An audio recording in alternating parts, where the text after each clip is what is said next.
most intense, thrilling, electrifying sport on the planet. Mixed martial arts. You've been looking for the definitive podcast to call your new home to hear everything about it. The search is over. This is the MMAnomaly Show. No filter. Bringing you the hottest MMA breakdowns straight from the heart of the octagon. This show is all about MMA breakdowns. For fans, by fans. We're talking UFC, MMA, and the occasional big boxing match. We'll bring our unique take on how these fights are going to play out and who we think are the best bets. Welcome to the MMAnomaly Show. No filter.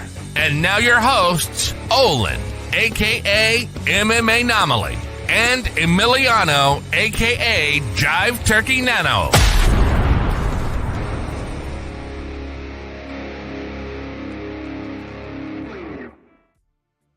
What is up, fight fans? Welcome back to another episode of the MMAnomaly Show, No Filter. I'm your host, Olin, a.k.a. MMAnomaly, and you might notice we don't have Nano here.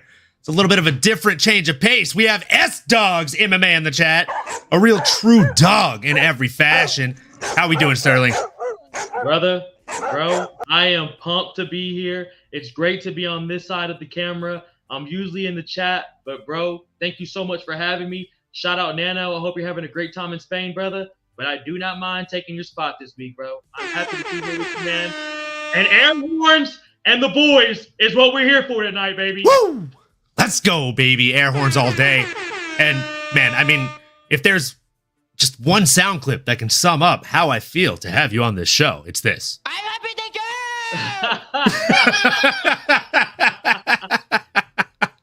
go! Let's go, boys. What's up, Gage? How we doing? This man is the man, folks. Happy to be here, bro. Oh, man. Oh, I'm still crying, too, man. I'm still crying, too. Well, feel like we'll be playing a lot of sad music tonight. We'll definitely have to change it up a bit. It was a tough card. We're just going to jump right into it, man. UFC 308 was not... It was one of those cards that really makes you question whether or not the MMA gods really exist. Because if they exist, they were absent Saturday. All right? It was tough. Bro. Curious to hear your thoughts, man. Like, what did you see a lot of those fights going the way they did, or were you just as shocked and saddened as the rest of us were? Bro, just as shocked and saddened as the rest of the world. We did a recap yesterday on S-Dogs MMA Talk at the bottom there, folks. My man Olin has already made it for me. This is the man right here. So I'm feeling a little bit better now, but I'm ready to hear your thoughts, brother, and I still have a lot of sadness in me. Oh, man. I think, like I said, I think we're all very, very saddened by UFC 308. If I had a tiny violin, I would play it for you all right now. But with that being said, we'll go ahead and jump into the very bottom of the fight card. We had Hinat Fakhretdinov coming in against Carlos Leal. Now, this fight definitely has more than one question regarding the fight. I would say the two biggest ones are, A, did you actually think that Hinat deserved that decision win? Because, I think that would be another record scratch moment, in my opinion.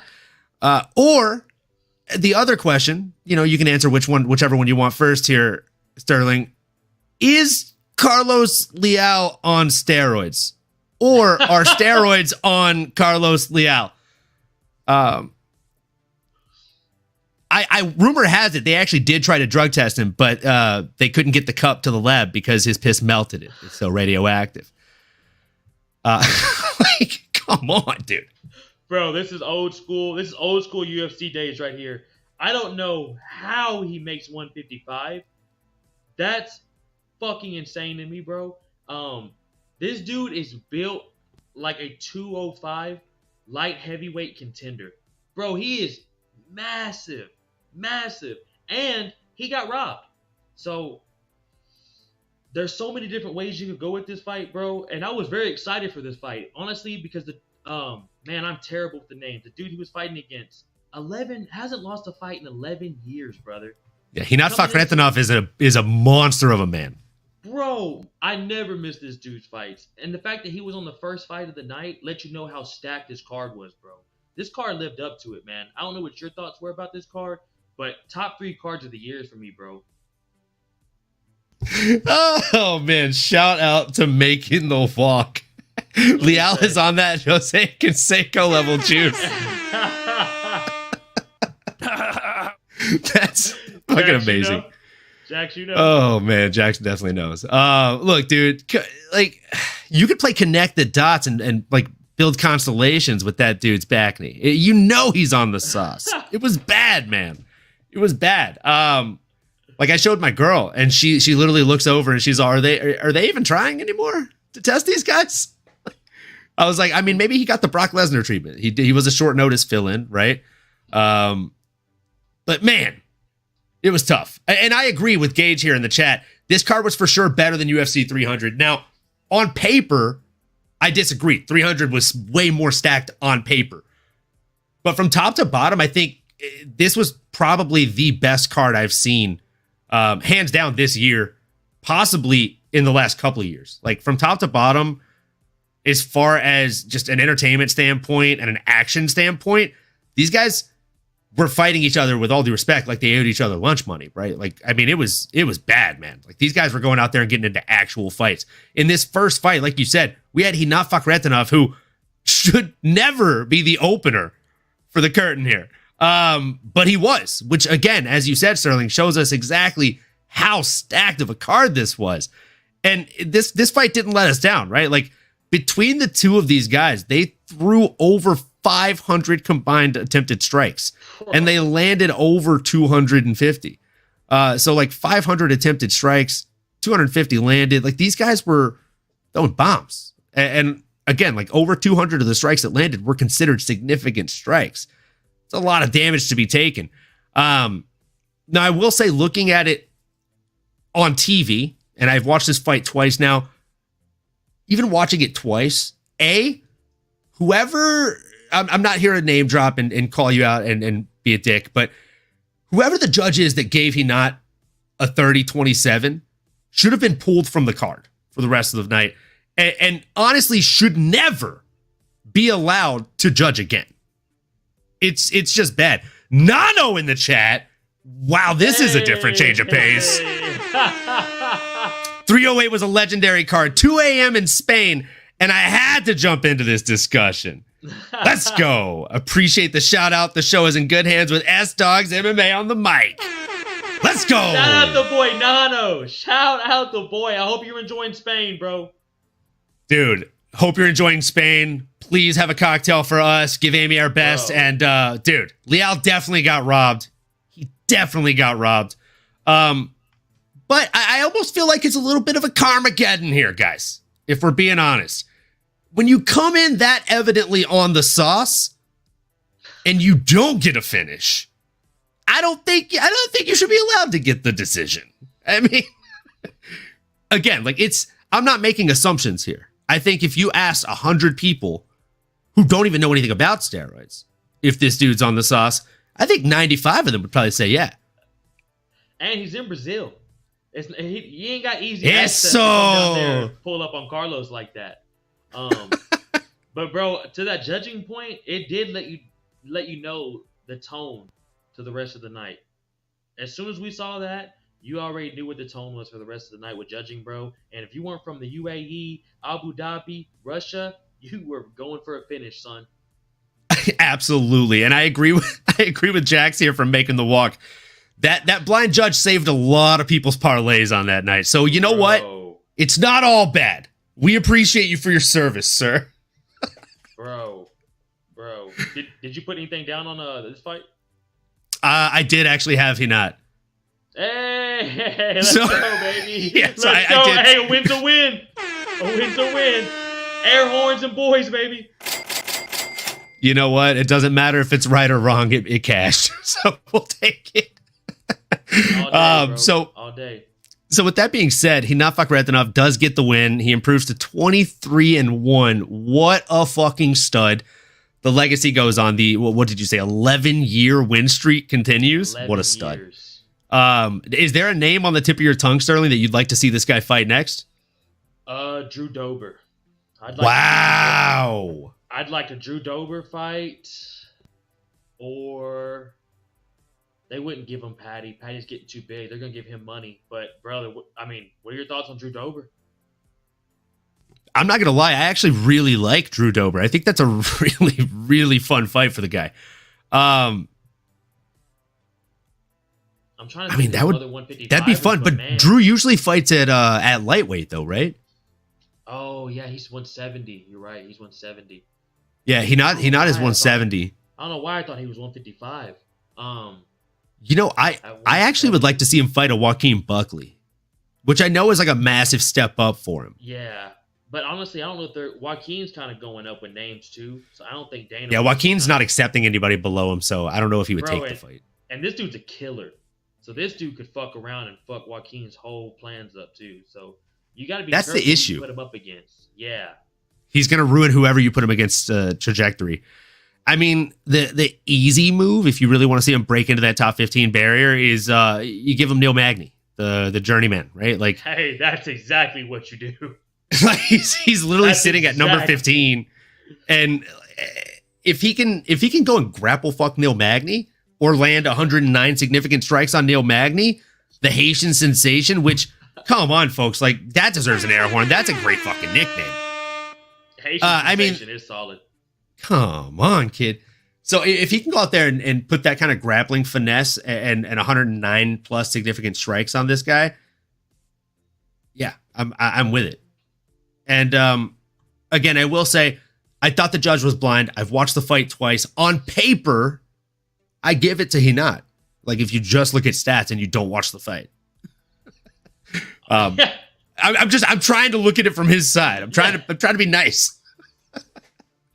Yeah, no, bro, I feel you, bro. There's really no other way you can go about that. If maybe you got like the karate clickers every time one of them's landing a significant strike, and then you just look at the numbers, or you didn't watch the fight, you're like, okay, cool, yeah, Bob here, he gave the bald guy 4 more significant strikes, 30-27. Even based on damage too. If you look at the fighters after, and you tell me that guy won, it's like that makes sense. Yeah, absolutely. I mean, a great way to start the card, though. Was a great way to start the night. Yeah, the action in that fight was just nasty, and then it did not slow down from there. In the next fight, it was no different. You had Ismail Nardiev coming in against Bruno Silva. Now, I'll take the lead on this one, and then I'll pass it to you because I'm very interested to actually hear your thoughts on this. For me, I feel like I saw 2 things. I saw a very hungry Nordiev who just really, really made a statement in that fight. The strike differential was literally 3-1 here, and the significant strike differential was 2-1 essentially. So that's all fine and dandy, and I love seeing Ishmael do his thing. But the thing that bothered me is Bruno Silva. Not only did he never find a way to open up, not only did he never find his range or distance in this fight, I don't feel like he ever found his energy walking into the octagon. Like, I don't know if he's still pissed off about all the eye pokes that Chris Weidman landed on him, and I get it. Like he was did dirty in that fight. That sucked. But with all due respect, like that ship has sailed. It's gone. It's done. And it seemed like he never found a way to get started. The takedowns that he shot were very lazy. He didn't set them up well, and that's not the way that he used to fight at all. The aggression wasn't there at all. Like, again, he landed 38 strikes compared to 107 absorbed. It's not for lack of attempting. Like, he threw 100 strikes, but it just, I don't know. It didn't seem like he ever really wanted to be in there. Am I crazy for saying that, or did you feel the same way? Bro, I was about to say, really, you're hitting it. You're spot on with everything there, bro. If you watch the recap show we did on the show yesterday for Dogs MMA Talk, we talk about that for 5 minutes, and you just summed up exactly what we all say. And then our next question was, what's even next for Bruno? And like you said, if you watch him for this fight, you would think, why is this guy in the UFC? But if you watch Bruno 2 or 3 years ago, this dude was in there and stand and bang with anybody, bro. Took Alex Pereira to decision. I mean, let's not forget about that. This dude's a dog, man. And like you said, bro, Ishmael, he was just so vicious. Like, he wanted it. You could tell he hasn't been in the UFC in a minute. You could tell he wanted to get back in there, and he had to work his way up back on the regional scene. And dude, he just looked way more hungry in there and way more active than Bruno Silva did, bro. And I don't know what's next for him, to be real honest with you. Yeah, I think as far as Bruno Silva, what's next for him is I truly think he's probably going to end up getting cut. I don't see the UFC re-signing him, even if he has like a fight left on his contract, which I believe he has 1 or 2 fights left on his contract. I could see them just paying him out and being done with him after that performance, especially with the one before it happening as well.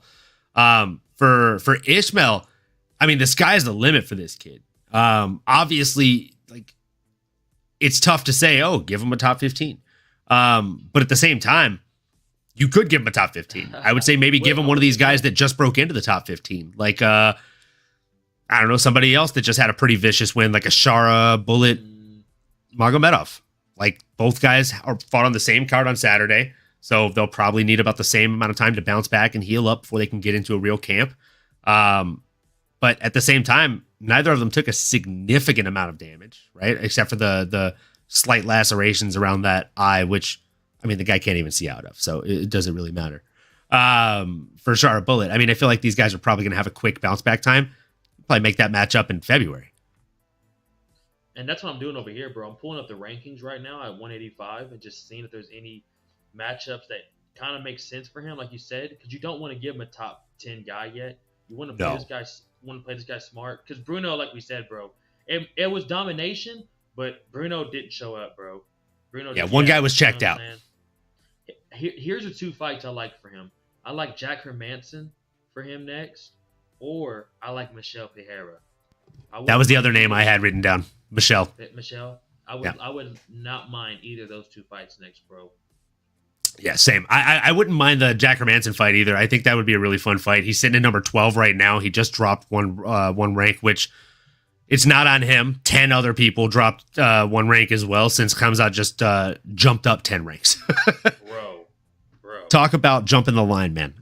He's sitting at number 3 now. He went into the week sitting at number 14. So, oh my God, he jumped 11 spots? Well, technically 10, but yeah. Oh my God, dude. Yeah, so he's up 10 spots, so there's a lot of movement in the middleweight division. Essentially, everybody has moved down. Robert Whitaker, Nasruddin Imavov, Kyle Barrio, Marvin Vittori, Jared Cannonier, Brendan Allen, Roman Dolidze, Paulo Costa, Hermanson, Anthony Hernandez, and Michel Pereira all moved down 1 rank, and Shara Bullet gets added to the top 15 rankings, sitting at number 14. Bro, I honestly, the Pereira fight makes sense, bro. It does. They make that happen before Hermanson. Absolutely, I agree with you. I think the Michelle fight would definitely make sense. I'd be happy.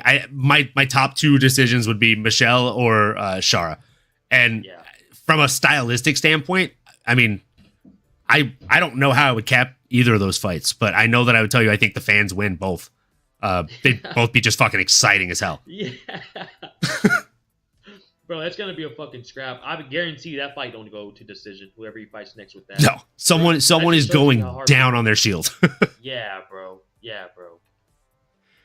Speaking of going down on your shield, Fareed Basharat coming in against Victor I don't give a fuck Hugo. If that's not his nickname, it definitely should be, folks. Dude weighed in 10 pounds overweight. Like, bro, that would be like if I showed up to a corporate meeting without pants on, dog. Like, that just is unacceptable. Did you even try to do your job? 10 pounds overweight. But Fareed Basharat, what a fucking stud. He keeps the fight. He accepts the fight and essentially gets the win over Victor Hugo. Sterling, I'll let you take the lead on this one. What were your thoughts on this fight? And shout out Turtle in the chat. Good shit to you as well, my friend. First of all, always appreciate you being here. Always love a guy with the name Turtle. That's his handle. Shout out that man down there. And we gotta get some air horns for the boy Turtle. But honestly, bro, I think you're nailing that part with Hugo, bro. It's just like, damn. I mean, we saw Stephen Thompson not take a fight because Michelle Pereira missed it by 3 pounds. 3 pounds. Farah was like 10 pounds. I guess I'll fucking do this. I already flew. And I mean, here. I get it. We're not hating on Stephen Wonderboy here. We love Wonderboy on this podcast. Statistically speaking, the last 3 pounds are the hardest pounds to cut. But brother, 10 pounds? Like, did Christmas come early? Did you start fucking snacking on that pumpkin pie? What's happening, brother? Like, seriously, what did Mama send over that made you miss by 10 pounds, dog? What did they have to fight at 160? They ended up fighting at featherweight, I think. Let me double check. Because I thought Barat was a bantamweight, and then when I saw the fight was at 160 catchweight, maybe, or I could be wrong with that. I was like, why is he up this heavy? Then oh my god, did they move it up a weight class and then he still missed? That makes it so much worse. Bro, he still missed, and then they had to make Basharat fight at 160, and Hugo looked fucking huge, bro. Oh, how man. fucking crazy is that? The UFC was just like, it's whatever. Hamzat's missing weight. We're just gonna push everything back. I mean, they did let Hamzat miss weight by like 10 pounds one time, so. Come on, bro. And then give him Kevin Holland. God, that was so and mean. Then go, here's Kevin. Yeah, Kevin, who literally notoriously only loses to wrestlers. Here's Kevin Holland. Disrespectful, brother. Disrespectful. Yeah, so the fight was actually supposed to be scheduled at bantamweight. And Victor weighed in at 145.5. Bro. I'm assuming they did the good old Brian Ortega phone call the night of the fight. And we're like, hey, our fighter's actually not going to make weight. Do you mind moving it up? And Fareed's like, all right, well, I guess I'll start drinking water now. And weigh in at 137. And now have to fight Hugo, who didn't even think about cutting to 135. You know what? Let me ask you, because this is one of my favorite things to ask other MMA fans like yourself. If in a perfect world, let's say that like you are the head of the commission of all of fucking MMA, and you now have the opportunity to choose the repercussion for missing weight, what do you think the penalty should be? 50%. I think you take 50% of the purse. I've seen guys talk about take 80%, 100%. I think that's... I'm an 80%er. Bro, because with this one, yes, 100%. I usually say 50%, yes. But if it's anything over 5 pounds, 80%.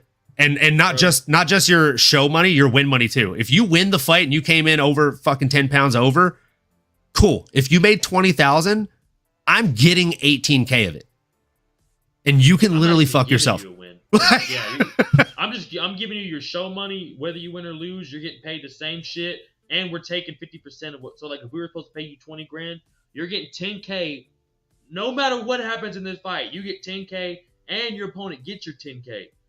And if he wins, he also gets the win bonus. So, and if he loses, I might still give him a win bonus. That's what I'm saying. Like, if God forbid the guy that comes in 10 pounds overweight wins, if it's 10 and 10, like 10 to show, 10 to win.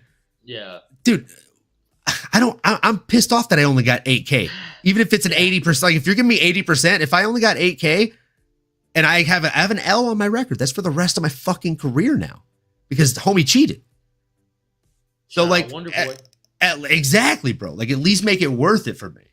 Yeah. So, yeah, I mean, it's wild to me, these rules, man. But did anything impress you about Fareed's performance here? Outside of the fact that he fought a guy in a different fucking weight class. Bro, yeah. Respect to that, just making this happen. Because it was a pretty good fight. It wasn't great. It wasn't nothing that I was like, bro, go back and rewatch that. But, bro, I think he did what he had to do. Shout out Nano down there, too. But I think he did what he had to do, bro. And, you know, I'm impressed. Respect Basharat. I love the Basharat brothers. And I can't wait for his next fight to be at 135 against a legit opponent. Yeah, I completely agree with you. And I also agree with Nano here. Shout out to that guy in the chat. Gotta reward Basharat for being a BMF and still accepting. Give him a ranked opponent. I 100% agree with that, Nano. You gotta give this guy somebody ranked. And I'll do you one better. I say give him somebody ranked that's kind of a bit of a legend. Name on the tip of my tongue is Dominic Cruz. I think that'd be a striker's delight. I love that. Dominic Cruz versus Farid Basharat. Like, it is the new versus the old. It is literally a potential passing of the guard, passing the torch fight. And I also think that Dominic Cruz would give him some looks he's never seen before. Dom's a tricky son of a bitch. And the way that he utilizes his footwork is unlike the way that a vast majority of MMA fighters utilize footwork outside of a TJ Dillashaw or a Corey Sandhagen, right? Like, most people use their feet to lead with their footwork. Dominic Cruz uses his head to lead with the footwork, and it's just weird. It's very weird and very smooth. There's this dude, shout out Daniel Gonzalez back at AKA, still to this date, probably my favorite person I've ever sparred with. We'll give that guy some air horns. Hey. Daniel definitely had that footwork. He was a flyweight, and like, I'm not a flyweight. I'm a much larger guy, but he would just make me feel, as Conor McGregor would say, like I was stuck in the mud. Like, I was very slow and just old. And I'm not that fucking old, or at least I wasn't at that time. So and he's hitting you with shit that you're like, what? That's the thing. Like, his head's moving out of the way, and then he's just like nailing you, and you're like, okay, first, I didn't even see you lift your hands off the line. Second, how did you hit me 3 times before I registered the first shot, bro? Like, what the fuck is happening here? And God forbid they start mixing in leg kicks with it. Oh, fucking now dude, you're fucked. Can we not? Yeah. Hey, sore subject, folks. We had a little talk before we got on. That's a very sore subject for both of us. But that's the worst case scenario, bro. You get a guy with that type of movement and also who's popping you and they can still hit you with leg kicks, you're fucked. 100%. And shout out to Nano. He said, fire pick with Dom. Hive mind from across the globe. I already know what it is, baby. We stay connected. It's all connected. Can I tell you something real quick? It feels so weird that I'm usually in Nano's position, watching you boys, listening to the sound, joining the air, laughing my ass off, and now it's reversed. This is crazy. And these boys, I'm telling y'all folks, from being on this end of it, the production on here is insane. If you're not liked and subscribed already, you're not even a fucking MMA fan, and you don't deserve to be here. These boys are on to some big things, and I'm happy to be here, folks. Let's go. And folks, please make sure you drop a follow for S-Dog's MMA Talk on all platforms. And give this man a fucking round of applause, folks. Come on. This dude is doing big things in a very short amount of time. Let me tell you, he is just making fucking waves on his end. And look, I mean, Nano is halfway across the fucking world right now, so we had to tag the guy in. And I'm happy he accepted the call. Always down to be here, bro. And I can't wait for Nano to get back next week. Dude, abso-fucking-lutely. So, yeah, I mean, there's a lot of matchups on the table for Farid.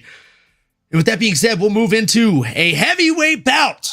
That was a fucking sad one. I'm actually gonna change the music here. Do I have some sad music? Yeah, there we go. Yep. There we go. I'm gonna pour a shot, folks. This was a tough one for a number of reasons. All right. I mean, if you can watch Huggy Bear, Chris Barnett, go onto stage and weigh in, or talk, or dance, or walk to the octagon, and you're not smiling, A, are you even human? And B, are you even a fan of combat sports, or just happy people in general? And then to see this young man go through the adversity he's gone through in the last couple years, and then he doesn't get to fight because of a hurricane, and then move his stuff back. He has to travel, instead of to Vegas, he's going to fucking Abu Dhabi, across the world. And then he jumps when Bruce Buffer is in the middle of his thing, you know, just announcing him, yelling, "It's time!" And as he jumps, you see it happen. His hamstring just rips off his fucking bone, essentially.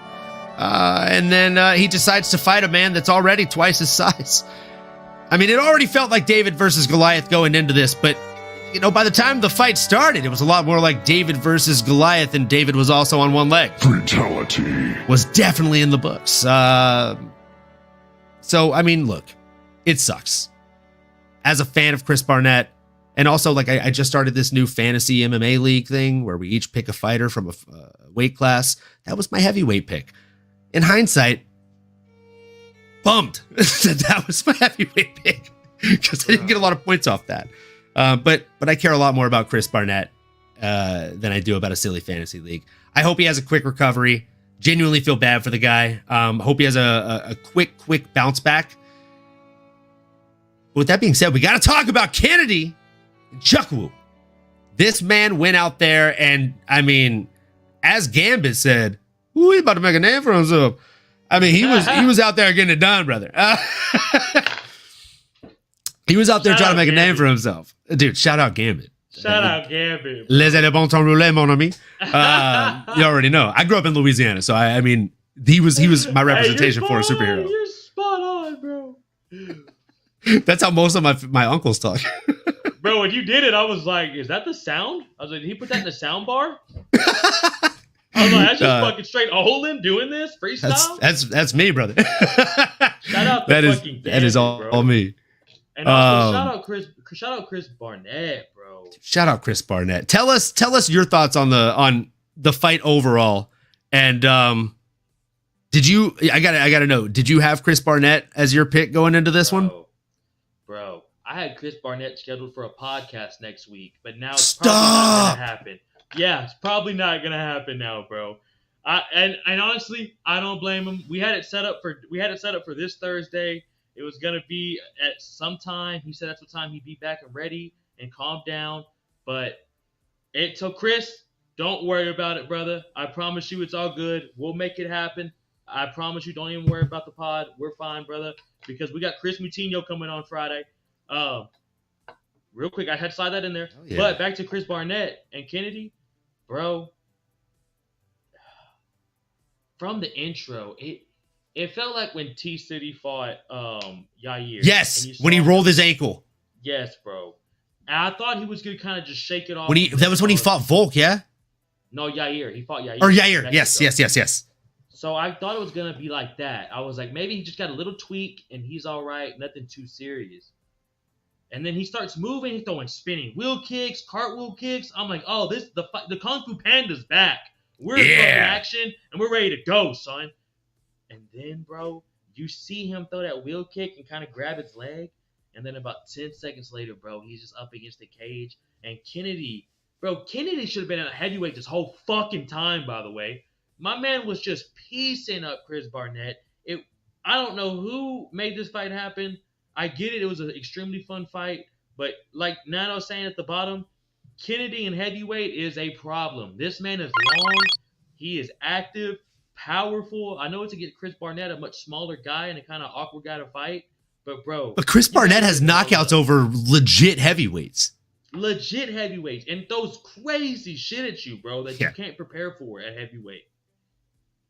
So my question is, and I mean, first and foremost, I'm going to agree with everything you just said. I think Kennedy should have been at heavyweight this entire time. The fact that he was able to cut to light heavyweight is insane. And I don't think he was doing himself any favors by doing so. So heavyweight has a new name, and Kennedy and Chukwue has a new home. The man looked absolutely incredible out there. 51-12 as far as total strikes. All strikes thrown and landed were considered significant. Chris Barnett did shoot a gingerly takedown. You can tell he was already on one leg at that point. It was kind of haphazard. So, I mean, genuinely, I think the next thing would be possibly a top 15 ranked contender for Kennedy. Just see what he does. Either that or like someone between that number 16 to 20 realm. Or maybe you wait and you see how he fares in a rematch against Barnett, depending on how long it takes for Barnett to come back. I also am not mad at Sav in the chat here. Shout out to her. In Chukwue versus Dontel Mays. That's a great matchup. That's a solid matchup. And I can honestly tell you that it would be a very fun one for me to watch because, as you folks know, if you watch this podcast or you have for some time, specifically anytime when Dontel Mays is fighting, we don't fuck with Dontel Mays fights. All right. We don't bet on them. We don't bet for him. We don't bet against them because no matter what we do, we lose money on Dontel Mays when he fights. It's just, look, I don't make the fucking rules, folks. Yeah. It is what it is. Like, it's anything but cash money when that guy fights. I lose money. So I've decided like 2 or 3 Dontel Mays fights ago, I don't bet on his fights. We just watch them. We just enjoy them. That's a great motto to live by with that. Yeah, never again. Like it's the age old, like, fool me once, shame on you. Fool me twice, shame on me. As George Bush says, fool me 3 times, you can't get fooled again. So I've been fooled 3 times on Dontel Mays, and fool me 3 times, can't get fooled again. So not doing it. Shout out George Bush. Shout out George W. Shout out George W. If you're listening. We do love George W. Bush. And shout out Bush's Chicken in Texas. America, baby. Best sweet tea you'll ever have. Woo! Genuinely, it really is. It's the shit. Yeah. If you know, you know. I have a lot of family in Texas. Yay! Let's go. We'll get an air horn for that. So yeah, that's what's next for Kennedy and Chuckaboo. And for Chris Barnett, we just hope for a speedy recovery. Chris, this is for you, man. Valiant effort on one leg. And we just hope for a quick recovery for you.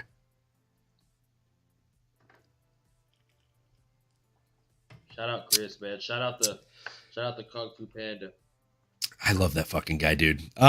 With that being said, we have a middleweight bout here. Abus Magomedov coming in against Bruno Ferreira. Look, I'm not trying to say that having bleach blonde hair is a superpower, but I'm starting to think that it just might fucking be. Okay? Because this guy, this Bruno Ferreira, this is not the same dude that had blonde hair. Facts, bro. He certainly didn't fight like it. Right? Like, am I a crazy person right now? Bro, I was so fucking pumped for that fight. I had the Same over, bro. I was like, all right, boys, because the first 3 fights, I was like, bro, these are amazing fights. Don't get me wrong, but once we go from Chris and Kennedy, sit the fuck down. You don't want to get up from any of these fights going forward. And this was one of them. I was like, someone's gonna die in 3.5 minutes or less. Yes. Neither of these dudes are known for going to decision. Their cardio sucks. I was like, they're gonna come out and fucking bang. And bro, I did not have a boost by submission. I tell you that. I did not fucking have that shit happen at the end. Yeah, and I don't think anybody had that on their bingo cards. Bro. Yeah, I mean that was just a weird fight. Like, I don't want to spend a ton of time talking about this one just because it was. Say, I spent enough time watching it, brother. Like, I want time back from that fight. We're talking about a fight that went 13 minutes and 14 seconds, where less than 100 strikes were landed. Between the two men, they only attempted 160 strikes. Hell, I'd rather talk about what Gage Guidry's throwing out in the chat right now. He said, "I'd say who dat. I'm just going to say fire Dennis Allen instead." Boy, if they fired Dennis Allen, we'd hear a lot more who dats in the chat and just in the world. We're taking applications, folks. We're taking applications. Taking applications. 6 and 2. Don't send Dennis Allen to Texas, though. You guys don't want him, I promise. No. I mean, we're taking applications for fans. If y'all want to leave New Orleans and find a new team, we're ready. We got spots. The bandwagon is not too full. Y'all see it right here, folks. All right, folks. And it's been a really good time having S-Dogs MMA Talk on the podcast.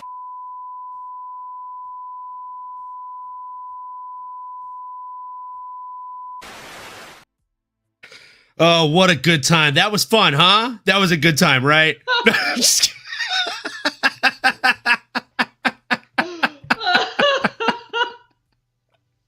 you can't steal our fans, bro. Our own fans are already leaving the stadium. We can't lose fans right now, bro. We can't afford it. I'm not gonna lie to you, Olin. I'm a little too faded over here, and for a moment I was like, did the stream just crack? I was like, and then when it came back and it was you, I was like, this motherfucker. Oh man. Every now and then you got to bust out the little error beep. So yeah, that middleweight bout between Abus Magomedov and Bruno Ferreira, I can tell you one thing about it, and then we'll move on to the next one here, Sterling. Yeah, bro. That was definitely one of the UFC middleweight fights of all time. Not the best, not the worst, but it was one of the middleweight fights of all time for sure. It happened. It was a fight. That's about a great it. way to put it, bro. We spent about 2 minutes on this fight yesterday on my show as well. Yeah, that was about 1 minute and 30 seconds longer than you probably needed to. So moving into the next one, we had a fight that we definitely need to talk about. Okay, it was a catchweight bout between Mateusz Rebecki and Miktabik Orolbai, or I mean, from here on out, I think we should probably start calling them fucking Warolbai. Okay, because that was a war. This dude went out there and essentially fought for, I think, 13 minutes with a broken orbital. If his orbital's not broken, I mean, like they need to do studies on his face. It's not, bro. Dana said that in the post fight. It's not. I think Dana's lying. Like, did you see his face? Bro, I'm sorry. In the first round, did you see his face? The doctor stopped it. That's what I'm saying. He fought for like 13 minutes with a fucking broken orbital. That happened like 3 minutes into the fight. Oh, bro. And then he just kept kept going back to the spot, bro. Like every time I'd see a hook land on that eye, I was like, oh, don't love that. That's just such a bad feeling. I don't think people understand how bad that. I got a black eye, and I went in the spar like 2 or 3 days later, bro. Every time someone rubbed their shoulder on my face, or we were doing jiu-jitsu, bro, it felt like someone was hitting me with a fucking hammer. I couldn't imagine having my eye, and honestly, bro, it's gone. You can't see out of it. That eye is gone. So you're fighting 13 minutes. He guessed. I will die on that hill. When the doctor asked him how many fingers he's holding up, he's all 2. 100%. DC said it. DC said, dude, me and DC said it at the same time. My fiance started fucking laughing out loud because we like jinxed each other. I was all, that was a good guess. DC said the same fucking thing verbatim. 2 or 3. They're going to show 2 or 3. That's all they're going to show you. Bro, everybody knows, or like, I mean, not everybody, but like diehard fans know Bisping had a fucking code set up with Jason Perillo. Whenever they would do that shit with him in the physicals too, Perillo would cough for 2. He would sneeze for 3. He'd scratch, like, brother, like they had codes. Bro, how fucking, and he did that for like 11 fights. Dude, I was gonna say he did that for years, bro. Bro, won the title and then defended it against Dan Henderson. Bro, I didn't realize how far back it went. The first fight that he fought without his vision in his other eye was against fucking Kung Lee. Oh my god. Are you, bro? I did not know that. I went back and watched that fight after I heard him say that, and I was like, that's why he whiffed some of those punches the way he did, because I'd never seen him miss like that. And like Kung Lee has decent head movement, but not like that. Yeah. Bro, and that's his first fight trying to deal with it. Nobody even knows. And it was a good win. He battered Kung Lee in the end of that fight. Wow. Anderson Silva, 1 eye. What the fuck? Like, bro, Bisping doesn't get enough. That dude's a legend, bro. What that dude did is insane, bro. Yeah. And look, Gage Guidry's absolutely right here. Don't at me. Rebecki was robbed. I 100% agree. And he also said, if you go back and look, he looked out of his other eyes. It wasn't all the way covered up. Yeah. Very true. He did. Very true. And you know what? Gage Guidry, he corrected himself and said other eye, but I'm actually gonna say no. I think other eyes is the correct term because he was already cut so much on that eye. He had multiple eyes at that point. Bro. No, like Orolbai, again, he should definitely have the nickname Warolbai because for him to not quit, like, I mean, I might get some flack for this, but I think if I'm in his corner, I may have stopped that fight between rounds. I don't blame you, bro. To save him some damage. Because, like, again, he couldn't see. He was taking fucking shots. But fuck me, right? Because I think his best round was the final round. But what else is going to happen if you have someone like Rebecki that is literally built like a Russian from the 1999 Olympics, when they were on all that shit. And this guy's literally throwing not everything but the kitchen sink. He's throwing everything and the kitchen sink at you. Like this guy, I think I made the joke earlier that like people were throwing shots like their opponent owed him lunch money. Dude, the way around Becky was throwing these shots, it literally looked like Oral By stole his little sister's bike or something, bro. Like he was angry in there. The way he was throwing those shots. It was nasty. It was a nasty fight. And it was a nasty good performance. I think the range control looked better than it ever has from Mateusz Rambecki. And it's one of those weird fights where even the loser didn't lose any stock for me. I don't think he lost any stock with fans at all. If anything, I think he gained more fans. And bro, if you look at the fight before this, he had both of his eyes swollen shut. This dude literally does nothing but come to battle. It's kill or be killed in that motherfucker. He doesn't know nothing else different than that, bro. He goes to decision, but honestly, I have no idea how. And he's fighting a bunch of like, not no names. People like us hardcores, we know who the fuck these guys are. But if you're a casual fan, you don't even watch that fight probably. And this is why. This is one of the best fights. Watch the prelims. This fight of the night. Top, bro, legit. I know it's super biased. It just happened. Probably top 5 fights of the whole entire year. Of the year. This fight was up there with like Matt Schnell versus Sumudarji of last year. Woo! Motherfuckers forget about that fight. I forgot about that fight. Dan Hooker Poirier. Imagine if that fight had 2 more rounds. Oh my god. Nasty. Do you know they might run that back? All right, bro. I hope so. They might run that back. Would be mad. Nobody. So I wouldn't be mad at that, but if I had my like dealer's choice for Dustin Poirier, since he's like my favorite fighter of all time, right? I want to see him run it back with Justin Gaethje. They're 1-1 right now. They fought one time in Justin Gaethje's backyard. They fought one time in nobody's backyard. Why don't they fight one time in Dustin's backyard? Let's do it at the Superdome, baby. When's the last time they done a fight in Louisiana? Fucking a long time. It's been a very long time. Oh, bro, run it back in Lafayette, baby. Let's go. Bro, I'll go stay with my aunts and uncles. I got family in Lafayette. I won't even have to pay for a fucking hotel. That would be amazing, bro. And they're 1-1. Both fights have been finishes. Nobody's hating on it. They're not going to put on a boring fight ever. Let's get the BMF tournament going. Let's get Dan versus Max. And let's get Dustin versus Justin. And the Dan versus Max and Justin versus Dustin? Oh! Inject it into my veins. Deep. That's nasty, bro. Like you guys think that the Yuri Prokaska stare downs are nasty? Imagine getting Dustin in there for a third time with Justin. That's the best. That was perfect. That's the perfect music for that, bro. That's gonna be a stare down, bro. And knowing that it's probably his last fight, Dustin's going in there like, I got 1 or 2 left, and I'm not here to fuck around. I'm not here. Bro, I literally went cage side for Dustin's fight against Islam because I trained with Islam and I love Dustin. And I thought it was gonna be Dustin's last fight. And I told my girl, I was like, we're going cage side. I'm not gonna tell you how much money I'm spending on these tickets, but we're flying to Newark and we're going. Jersey? Oh. Yeah. Met the Bud Light genie. Shithole. I met the Bud Light genie from the like sponsored commercials. I was like, hey genie, let me make a wish. I had this on. Let me see. Oh, gas. Hey, gotta represent Texas, brother. Gotta represent, brother, all day. I mean, that's where my nana's from. So gotta do it. That was a great card too. You got to witness Weidman versus Bruno. Blanchfield fought on that. The one with what was the oh, not Blanchfield. The fight. I'm trying to think of the other fight that was really wild in person there. Kevin Holland.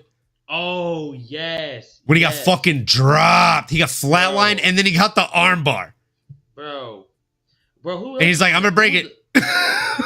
Who was the co-main? Yeah, that was against Michael Uschech. Michelle Uschech, I mean. That was Oleksiejczyk. Oleksiejczyk, yes. Yeah. The Poland's get me. Dude, those names are hard to say, dude. Whoo! I always listen to how they say the names like religiously, but whenever it's a really hard one, every now and then I'll just be like, all right, Nano, you go ahead and take the lead on this one. Bro, let's be on my show. Just watch him sweat a little bit, you know? I got a guy on there named McDane, and I do the same shit. I'll be like, Kennedy McDane, go ahead and get that last name for me, and then he'll knock it out, and I'll just be like, versus Chris Barnett, and I'll like not even say it. And the co-main event was Sean Strickland versus Paulo Costa. Yes, I was about to say, because y'all had a co-main that was kind of a sleeper, but I thought was gonna be fucking wild to the death. I mean, but that's what Strickland said. Gotta do what you gotta do. Gotta do what you got. I get it. Now, hey, I ain't hating the game, baby. Look, Sean got a taste of that money. Sean got a taste of that real top 5 money, and it's hard to go back from that. It is hard to go back from that. That's a fact, man. It's a hard fact. Yeah. So what a fight! I know we got what a off fight. track, but what no, a fight, all what good. A fight. It was a good ass fight. Mateo Strelbecki is an absolute stud. I mean, yeah, he's the man. And I mean, Rambecki definitely won that fight. He definitely won that fight. Yeah. When the fans won that fight, I'll be real. The fans definitely won that fucking fight. Are you kidding me? Yeah, bro. Speaking of a fight where the fans won, Jeff Neal versus Rafael dos Anjos felt like it was going to be one of those fights. Oh man. But it really wasn't. It was a fight that made me feel every year as old as I am. Watching another man's knee just basically blow out when both of mine click pretty much like fucking most days that end in Y. It's not fun. And definitely would be lying if I said I wasn't nauseous watching that take place. But I also knew that Jeff Neal was going to go out there and give him a lot of trouble. I just thought it was going to be with his hands. I thought it was going to be the boxing that was going to really separate them and like cause a lot of the problems and ebbs and flows of the fights. And I also thought it was going to be a lot longer than a 1-round fight. I thought it was going to be at least 2 to 3 rounds. So we don't have to spend a ton of time on this one. But more than anything, I'm just curious to hear, A, do you have a name on the tip of your tongue for Jeff Neal? And B, do you think it's time for RDA to hang him up? Bro, I'm glad you asked me this question. This is literally the exact same topic I had yesterday. This is what I have for both of them, bro, and I'll give it back to you. I think Jeff Neal, great performance. It was a great knockout. I know he got tore his ACL on the way down, but Jeff still looked good. I think Jeff versus Kevin Holland needs to happen next. I think that's a great little fight that helped both those dudes out. And I think for RDA, hear me out, bro. I got a lot of shit for this. I think you give RDA to Connor. I think you give Connor. Oh my God. Come on, bro. Give me the air horns, baby. Okay. Give me the air horns. Okay. Let's go. All right. Let's go. As someone who has stated numerous times, I don't care to ever see Conor McGregor fight again in my life. Same. After hearing that potential matchup, you've got me looking for Conor's manager like, where are you?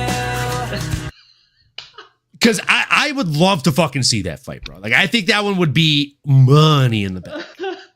Dude. Bro, that was smooth. Like, seriously, that is an awesome pick. Bro, that's a great... The boys were hating on it yesterday. They were like, bro, fuck that. Connor's with all due respect, like, I'm pretty sure I follow each and every one of those boys, but I'll slap them in the face open hand for arguing against that. To these motherfuckers. Thank you. I've been needing some American support. Brother, I need to stop doing podcasts with these boys from across the pond because they're fucking, we got it. Don't have enough vitamin D in them, so they don't know what the fuck they're talking about.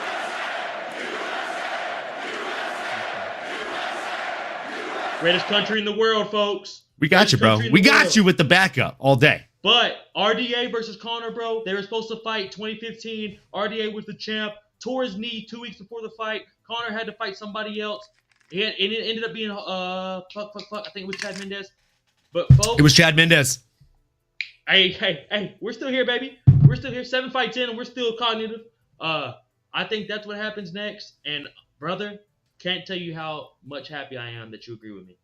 Dude, that is the fight. There's history behind it. It was supposed to happen before. I mean, come on. That's the one to make. You do RDA. You know what, Gage? I'm gonna piggyback off what you're saying. So Gage Guidry in the chat here said RDA versus Tony Ferguson, which we love that. Okay, we're big that. Tony Ferguson fans here. Love that. But I'll take it a step further. I say, give us our cake and let us eat it too, right? So I say we actually go with Sterling's plan here, and we do Conor McGregor versus RDA, and we have Tony weigh in as a backup because we know that Conor's going to pull out.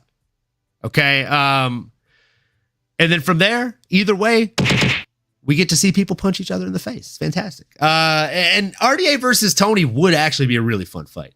Great fight, bro. Conor still needs about 6 more months, too, to get off the drugs, and then gives RDA about 4 or 5 months to recover from that knee, kind of see what they're going to do with Tony. I don't think he's released. I hope he's not released. And it's a win-win for everybody, brother. Or RDA Nick Diaz. I mean, there's a bunch of fights on, man. Let's not retire this man yet. Let's give my man 1 or 2 more fights, send him out on a better fight than this. I'm tired of seeing the retirement talk. Let's go! Tony. This is one of the designs that I had created here. You can check it out on the MMAnomaly shop. Shout out MMAnomaly. That's badass, bro. That's the boogeyman. That is champ shit only right there, folks. I literally, so as soon as that last fight happened, I was like, okay, he's going to have this situation where like he's on an 8-loss streak. People are going to forget about like the Tony that we grew up with, Tony that we fucking know, the boogeyman, right? Bro. El Kukui. So I was like, dude, what would be a good way to like showcase kind of his hit list or like the faces of the boogeyman's reign? That's dope. And I thought, I'm a big comic book fan, obviously. Like I've got like the comic book tattoos and all the fucking comic related shit, as you can see. And I like one of my favorite comic book covers of all time is Days of Future Past, the X-Men. So I was like, cool, let me find an artist. Let me pay this artist to make some artwork for me. I'm going to give him the concept, going to give him some different pictures and things and make a mock-up and work together with an artist and got that little piece made. And bro, super that's happy. badass. Also, your intro song too. Whoever did your intro and whatever you did for that, bro. I was gonna say it off air, but fuck, let me throw you a couple compliments real quick. That intro was fire, bro. The song and everything you do, the things you have up here, the MMAnomaly Show, the no filter, the stuff at the bottom. I'm telling you, bro. I've already done it before, but like, follow, subscribe to this man, and shout out the boy Nano. Let's go. Shout out the boy Nano. And again, I will say it again. Make sure you follow this guy on all platforms at S-Dogs MMA Talk. Dude is the absolute man. He had John Anik on his show recently. Also had Mark Goddard on the show. I mean, he's doing very, very big things. You heard it himself. If Chris Barnett didn't have the unfortunate luck and situation that he had recently, he'd be having him on a show this week. So make sure you drop him a like, a comment, a subscribe, and obviously, make sure you smash that bell for notifications, folks. I mean, it's funny that Jeff Neal got the win, and we're talking more about what's next for RDA. Yeah, bro, we did the same exact thing, bro. We talked about Jeff Neal for probably 30 seconds, and all of us just agreed on him fighting Kevin Holland, and we moved on. I actually love that fight, so that's why I didn't even like say much after that. Like, I think there's not really a better option I can throw out at you. So Kevin Holland it is. Moving into the next one, we had a light heavyweight bout between Ibo Aslan and Rafael Cerqueira. Oh, man. I mean, I'll let you take the lead on this one. I don't know how long you'll need to cover a fight that lasted less than 1 minute. 30 seconds. I was about to say, brother, this will be 30 seconds. And I'm going to give this right back to you, bro. I didn't know. I'll be real honest with y'all. I knew nothing about this guy. I watched Dana White's. Thank you, bro. I thought it was just me. I knew nothing about. If you don't know, now you know. That's exactly what I saw from Dana, and it worked for me because I was like, they moved this guy up from the second fight of the night to the main card of the prelims. I was like, let's see what's up with this guy. He's a light heavyweight. Like, I love light heavyweights because they're the most explosive, the most active, they're strong as shit. It can end with one strike. And the dude he's fighting against was a monster. That Brazilian dude was a killer. So I was like, this is a win-win for the fans. And, bro, God, that was amazing, bro. I want to know your thoughts about that, but that was a great fight, man. And I can't wait to see what that dude does next. Yeah, I mean, look, Rafael Cerqueira was coming in here with quite a bit of hype behind him. The dude was 11-0, undefeated, stud of a human being. And he came out here and he landed 1 strike in this fight. So that's tough, as they say on the Helwani show. It's tough. It's tough. And I mean, the thing that stood out to me the most is Ibo Aslan, like, it's so easy when you're a shark and you smell blood in the water to just really pounce on that situation and get sloppy, right? And empty the gas tank and not get it done. But what really surprised me about Ebo is he landed 28 strikes, and I shit you not, 25 of them were in a matter of like 10 seconds, 15 seconds. He backed his opponent up to the cage, and as soon as he backed him up to the cage, he started doing something in Thai that like people call it different shit, but just like posting and distancing off of the jab. He'd leave his hand out and then pop, pop, pop. Like the way that he would retract and just, it's mechanical. As soon as this hand starts to come back, pop.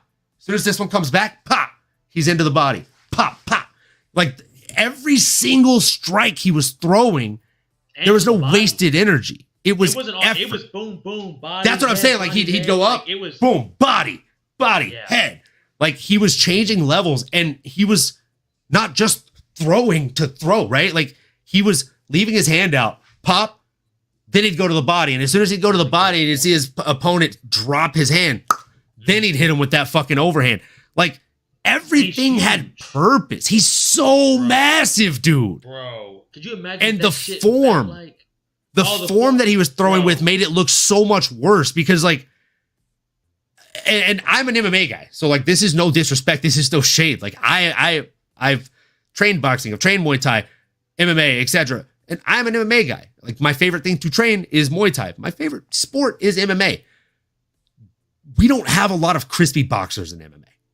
No, very rare. And we have even less like really good Thai boxers in MMA. This dude was throwing like Thai style boxing in there. He was just eating the body up. And for me, I mean, it's kind of like a wet dream, bro. That shit's just fucking good to watch. It's real nice. Oh, it's beautiful. It is. It's like poetry in motion, man. And honestly, shout out Olin's form over here, baby. That was crisp. That was crisp. My man's speaking of nice technique, I was over here like, hey, brother, I'll send you some videos and I'll get your critique back for my next fight. Because oh, brother, I do that. I do that for my homie Ian Miller. He actually has a pro fight in I think Long Beach in November. Check them DMs after this show, brother. I'm sorry to do this to you, but you'll have. No, I love it. It's one of my favorite things to do, brother. Please send me your sparring footage. I'll critique. I'll break down. I'll send you holes. Yeah, it's happening as soon as we get off the show. Bro. I got clips saved, ready to send. Dude, I love it. I fucking love it. Let's go. That was good form, but not to get too far off of him, bro. Like you said before, we move on him. Great fight from him. Can't wait to see what he's got going forward. And you explained him perfectly to the T, bro. I got no other words. Appreciate it, man. Yeah, I mean, like, the dude is a beast, and I just really, really look forward to seeing what is next from him. He's in the light heavyweight division, like you said, which is just crispy, powerful guys. This was definitely a kind of a lower level fight, and I don't want to say lower level because Rafael Cerqueira is not lower level. No. I mean it in the fact of it's not going to earn him a top 15 ranked opponent yet, right? But listen to this thing. What do you think about him versus No Time? Ooh, I know it's a little heavy because Uzdemir's top 10. I was gonna say Uzdemir is ranked pretty decently, right? Volkan he's number 8. Yeah, I know that's heavy, but bro, if you look at those 11 through 15, a lot of wrestlers ranked through 11 through 15. Yeah. I mean, again, you're not wrong. I was gonna say maybe he'd be a good fight for Vitor Petrino. Oh, he's coming off a loss to Anthony Smith, and he's sitting at like I think 17. And that Brazilian. Oh, bro, that's a great fight, dude. Thank you. Massive humans. Massive human beings. Bro, and the way Vitor Petrino is huge, bro. Bro, nobody thought Anthony was even going to win that fight, much less dominate him like that in the first round. This dude's a fucking killer. I love Anthony Smith, and I was not excited for him going into that fight. That's a great fight, Olin. I fucking love that fight, actually. Let's go. Shout out Mick Maynard and Sean Shelby for taking this clip out. You're fucking welcome. My man just made your jobs 10 times easier this time. Let's Air go. horns, baby. Hire me, baby. Put us in the seats. That's not a bad one either, Sav. Sav in the chat said Aslan versus Prachnio. That's not a bad one either. Dropping bombs. I don't know who that is, but she stays dropping bombs, brother. Bro, she's dropping heaters. Yeah, that's a solid matchup. I'm not mad at that one at all. So we move on. Moving into the main card, folks. Oh man, it's time. It's time! It is time for the main card, folks. And the main card started off with a banger. We had a middleweight bout between Shara Bullet, aka Sharaputin Magomedov, coming in against Arman Petrosian. Now look, folks, I told you that Arman was going to win this fight. I thought Arman was going to have more skills and ultimately be able to get it done. I also thought that the longer this fight went on, Arman had a better gas tank. I wasn't wrong, okay? I also didn't know that this guy was going to throw a double spinning back fist. What the fuck even is that? I mean, dude, that shit was insane. Yeah. I had me feeling like Nano. I felt like I was a fucking jive turkey over here, bro. It was insane. Seriously. Double spinning back fist. As soon as the first one connected, he's like, oh, wait, here's another one. Just nasty work from Sharaputin. And it wasn't a one-way traffic fight before then, right? Like, Arman, I would say, was actually winning going into that second round. But Shara started to come back. He started really landing the teeps. The teeps were disgusting.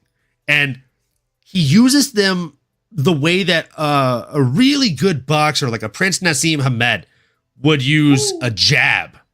Yes. Like the way that he uses the teep kicks, like most people in boxing would tell you that he's using that jab like a rangefinder, because that's what it is in boxing. It's not usually used for power, right? Mayweather has a really notoriously strong jab that he uses for more than range finding. Prince Nassim Hamed, again, really fucking strong jab. He worked people with that jab in his prime. The way that this guy hits that teep kick, like teep kicks are a lot of times phrased or rephrased as a push kick, or they're a variation of a push kick because they're used to push. I mean, this guy's digging his toes into your fucking like sternum. Ooh. And the way that he hits it so quick, like a Stephen Wonderboy Thompson-esque move. The way that he flicks that side kick out. So this Shara guy's a problem. I do think that there are holes in his game. I saw holes on Saturday. I'm not going to lie and say I didn't. But, I mean, I'm not going to sit here and list all those holes or say different things that I think other people could utilize to or like really instill to poke holes further into his game. But I will tell you this, depending on who he fights next, there could be problems that are shown. Arman was already starting to find ways to expose those things in round one. But I think the best thing about this guy truly is his mind. The way that he was able to adapt in round number 2 was the most impressive thing for me about Bullet. Curious to hear your thoughts. Like, did you have Shara Bullet going into this fight? And did you think that it was going to be like one-way traffic, or what surprised you? Bro, well, I'm a big Shara Bullet fan, bro. I just love, like you were saying, bro, you should get tired throwing that many kicks. Throwing that, bro, we'll be hitting pads, and when we get to the end of the session, when we have to start mixing up kicks, there's no more just boxing, I'm fucking miserable. Yes, bro. The amount of bro, it's horrible. He throws them non-stop, and he does all this with one fucking eye. He does this with one eye, bro, and throws those Izzy-esque striking. Sometimes better. I mean, I'm not trying to bring Izzy into this. I know we called him out. That's way too early for him. But, bro, I love watching this dude fight. I'm on the Shara train. And honestly, bro, I love what Sav said down there. Him versus Holland next wouldn't bother me either at 185. Okay, real quick, I actually have to go to Gage Guidry's chat here because my girl literally came and watched the replay and said the same exact thing Gage is saying. I don't care what anyone says. That fight was stopped too early. He wasn't even out, and he only had 6 to 8 seconds left in that round. He got up, and his legs were still there. He didn't seem dazed at all whenever he stood up. And people are saying he went down and went into the fetal position. No, he went down into a fucking defending his head intelligently position. Yeah. He got hit with a crazy-ass double spinning motherfucker went fist. clack, clack. Like, no! Yeah, bro. It was like, where the fuck did that come from? Let me get my shit together. That was muscle memory. And then it's over. Like, if you've ever done boxing or Muay Thai or kickboxing and you've been rocked at least one time in your life, like you've rocked somebody that's done it for a while, like you see, like, and then instantly, like, even if they're half out, those hands come up. And for me, like that's showing me that they're not out. Like they might have been like flash knocked out or something like that, or maybe they were rocked or hurt. I agree with Gage here, man. I thought maybe the fight could have gone on, and maybe we could have gotten another really cool new move we've never seen before from Sharp Bullet. Yeah, bro. I'm with that as well, bro. It was a little weird that I didn't expect it to get stopped. I think the ref was kind of just how we were. I think everyone was just like, what the fuck? And it's just like you see Petrosian still on the ground, and it's over.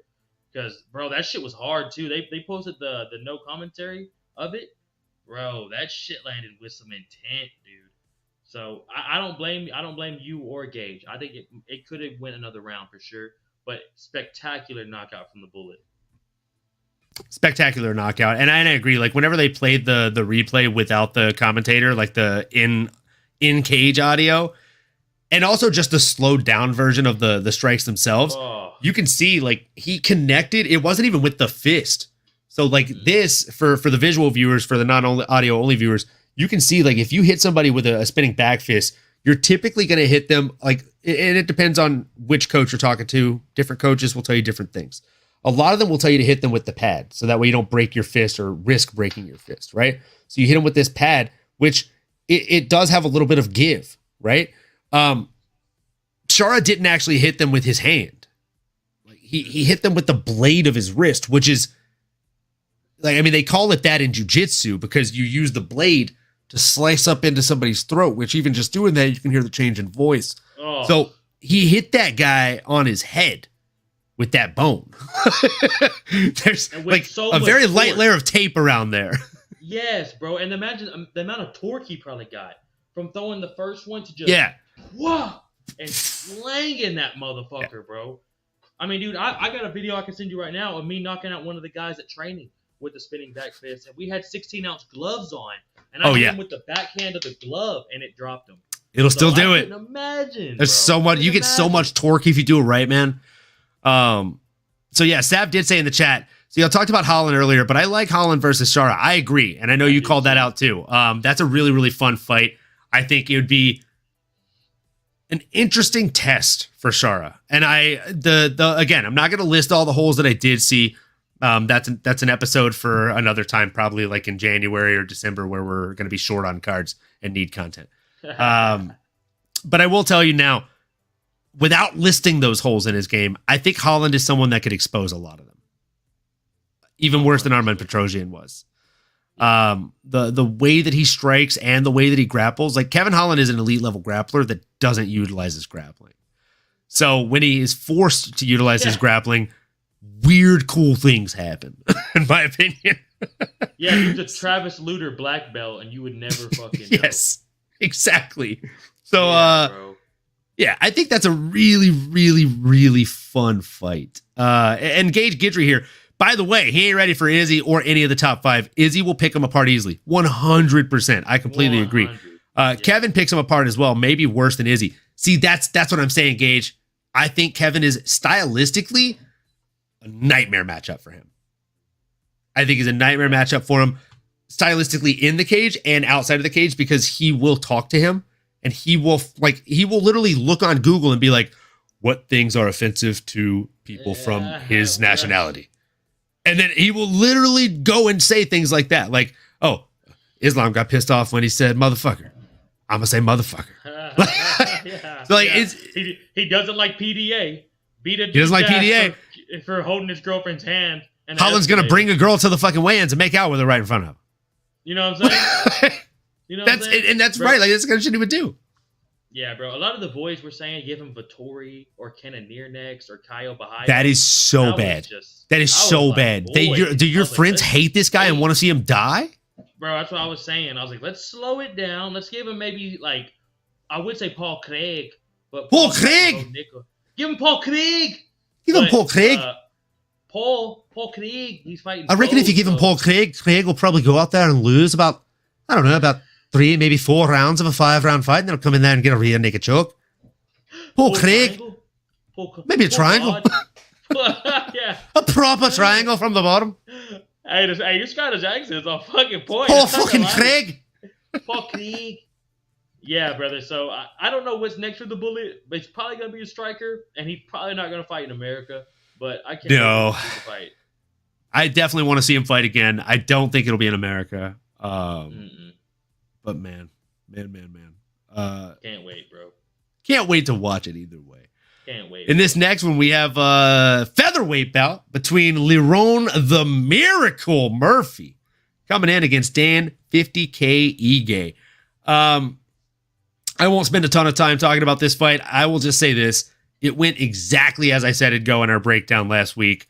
I thought Liron Murphy would come out there, weather the early storm of Dan Ige, and then from there adapt to the fight and probably utilize wrestling that we haven't seen him had to utilize a whole lot. I knew that he had some decent grappling, but again, it's a situation of like being a Travis Lutter black belt, but never having to utilize your fucking grappling, right? Like people forget that you have this in your belt. And you know, it's like when Superman fights Batman. He forgets that in that fourth pocket on the left, there's a couple of pieces of kryptonite and they come in handy. And when he needs to, goes into that fucking utility belt and pulls that out. Like, hey, remember this? So that's essentially what we saw happen for Liron Murphy here. He's like, oh, fuck, man, this guy hits pretty hard. This sucks. Blast double? Sure, why not? Single leg? Yeah. Hold him against the cage, get some control time? Yeah, why not? We'll do that. 3 for 5 on takedowns. Timed them very, very well. Dan Ige is notoriously not someone that is very easy to take down. Once you get him down, it's a lot easier to keep him there than it was to get him there, in my opinion. And Liron Murphy got 3 of 5 of his takedowns. So made it look a lot easier than it should have been for him. And he did the same with the rest of the fight. Gage says, I say Dan Ige did enough to win that fight or a draw. I don't know. I saw that one different. I actually thought that the judges got that one right. I'm with you, bro. Yeah, I was just kind of I can maybe see a draw, but a win for Ige be really pushing it, bro. And you can even see when they announced Murphy, Ige wasn't really too upset about it, which lets you know the fighter already knows. But this fight's kind of getting lost in kind of everything that happened this past weekend, and we're so fucking traumatized from what we're about to get to that it's just so hard to even want to get to this fight and just kind of remember it. But it was a great fight, bro. I didn't mind this fight at all. Shout out Liron Murphy. It honestly went exactly how I figured as well, brother. Yeah, and I agree with Sav here. The last round was close, but I think Murphy was more significant in round 3. He was landing the more significant strikes, and if you look at it on a per round basis, like significant strikes landed in round 3, it was 3-16. Yes, Dan Ige got 2.5 minutes of control time, but we talk about this, I feel like, not only on this show, but on probably your show and everybody else's show that does MMA coverage every week, at least every other week, that the judging is a problem, but the biggest problem is us not understanding what the judging criteria is and how it's stack ranked. Yeah. The stack ranking of judging criteria here is based on damage above all else. So if you get 5 or 4 minutes of control time in a 5-minute round, but I outland you 3-1 or 5-1 on significant strikes, I still won that round. Even though you were on top of me for 4 minutes, I still beat your fucking ass because ipso facto, while you laid on me, you didn't do anything. And when I stood up, I beat your ass like you owed me money. So that's essentially what happened in this round. You had 2 minutes, 34 seconds of control time compared to 58. Dan Ige absolutely dominated in control time, but he also landed a total of 8 strikes, where his opponent landed 24. And of those 8 strikes, 3 were considered significant, while 16 of his opponents were considered significant. So again, you're talking about a 5x differential here. There's in no world would I be able to say that I think Dan Ige won that round. I don't care how much time he spent in top position. It doesn't make sense for me. And then you can look at the other rounds in a similar vein. Like, again, Liron Murphy outlanded him in significant strikes in round number 2 as well. And he had more control time in that round. I think the only round I could confidently give Ige is the round where he actually had that reversal and got top position for 1.5 minutes and was working with it. He landed 32 significant strikes to the 17 significant strikes of Liron Murphy. So he did outwork him. He did outland him in that round, but that was it. That was the only round he outlanded him in. Yeah. I mean, I just, sorry, go ahead. I was just about to say, bro, and shout out Murphy, man. He's been fighting a lot of dogs lately. That Barboza fight was a war. That man's been taking up some scraps here lately, bro. Dude's really underrated. He's kind of under the radar. Doesn't really make a lot of noise. But, bro, I'll never miss a Lerone Murphy fight, man. No, me neither. And Gage, I love you, buddy, but I will say you're wrong here. So he said Islam wins that fight with that control time. Tell me I'm wrong. You know what? Actually, you're wrong and you're right. Islam does win that fight with that control time because when Islam's in top position, he's landing fucking painful shots. Yeah, he's taking pages out of Khabib's book. He's trying to finish. And if he is not landing big shots or bombs while he's on top of you, he's constantly fighting for the submission. If you look across that fight, there was 4 minutes and 47 seconds of control time for Dan Ige, and there were 0 submissions attempted by Dan Ige. So again, like for me, he didn't really do a whole lot with it. Oh, and by the way, grounded strikes by Dan Ige, he attempted 11 with almost a whole round of control time. He attempted 11 strikes. Think about that. That's the guy you want to give the win to. I love Dan Ige, but not for that performance. Like that's not a winning performance for me. Again, I gave him round 1 and that's it. For Lerone Murphy though, I think we got to give this guy someone that is ultimately ranked in the top 10. He is now sitting at number 11. He moved up 1 spot, sitting ahead of Giga Chikadze. Honestly, I think he matches up really, really well with the name he called out. I believe he called out Josh Emmett, and that's a fight I'd pay to see. Woo! Bro, that's a great. I was just about to say, when we move on to, bro, him versus Josh Emmett's going to be a scrap, man. That's going to be, if you never watched a Josh Emmett fight, first of all, again, you're not an MMA fan, but dude, this dude puts on nothing but bangers, and this dude throws hammers. So I can't wait to see what Murphy does with that, dude. That's a challenging guy to fight. I was going to say, there's nobody calling him out either. He's not somebody that a lot of people are like, oh, I'd really like to fight that guy that has the nuclear option. So like, good on Lerone Murphy for being like, you know what? I'll fight that terrifying guy that nobody really wants to fight. Fuck it. Facts, bro. So yeah, good on him. And in the next fight, oh man, we're getting closer to the sad times. We had a light heavyweight bout between Magomed Ankalaev, Alexander Rakic. Again, another fight that went exactly the way I thought it was going to go. You can look at somebody like a Magomed Ankalaev and say, the best thing about him is his grappling. The best thing about him is his clinch game. The best thing about him is his range striking. The best thing about him is his brain. It's his brain and his eyes. Like, genuinely. It sounds silly as fuck, but it's true. His ability to see and make reads. Like, there are people that make you miss and make you pay, like a Conor McGregor back in the day and things like that. But very seldom do we see people that have the ability to the extent that Magomed Ankalaev does, because he does it. And again, I'm going back to boxing here. He does it in a way that boxers do it, right? Like Mayweather. Mayweather doesn't do this to make you miss. He does this. It's the smallest movements. Real subtle. So that way he can counter off those small movements without having to do a whole lot and really like move or exert himself. It's very faint movements. A slip is a slip, right? It's barely just slipping your punch, and a roll is a roll. Like, he's barely rolling your punch, making it roll off the gloves. He's not doing this to make you completely miss. His shoulders high. He's staying right there. You're bouncing off his shoulder. Yeah. So like everything is very, very fundamental. So that's what it feels like when you're watching Magomed Ankalaev fight, in my opinion. Everything is very, very textbook. Everything is very fundamental. Everything is very clean.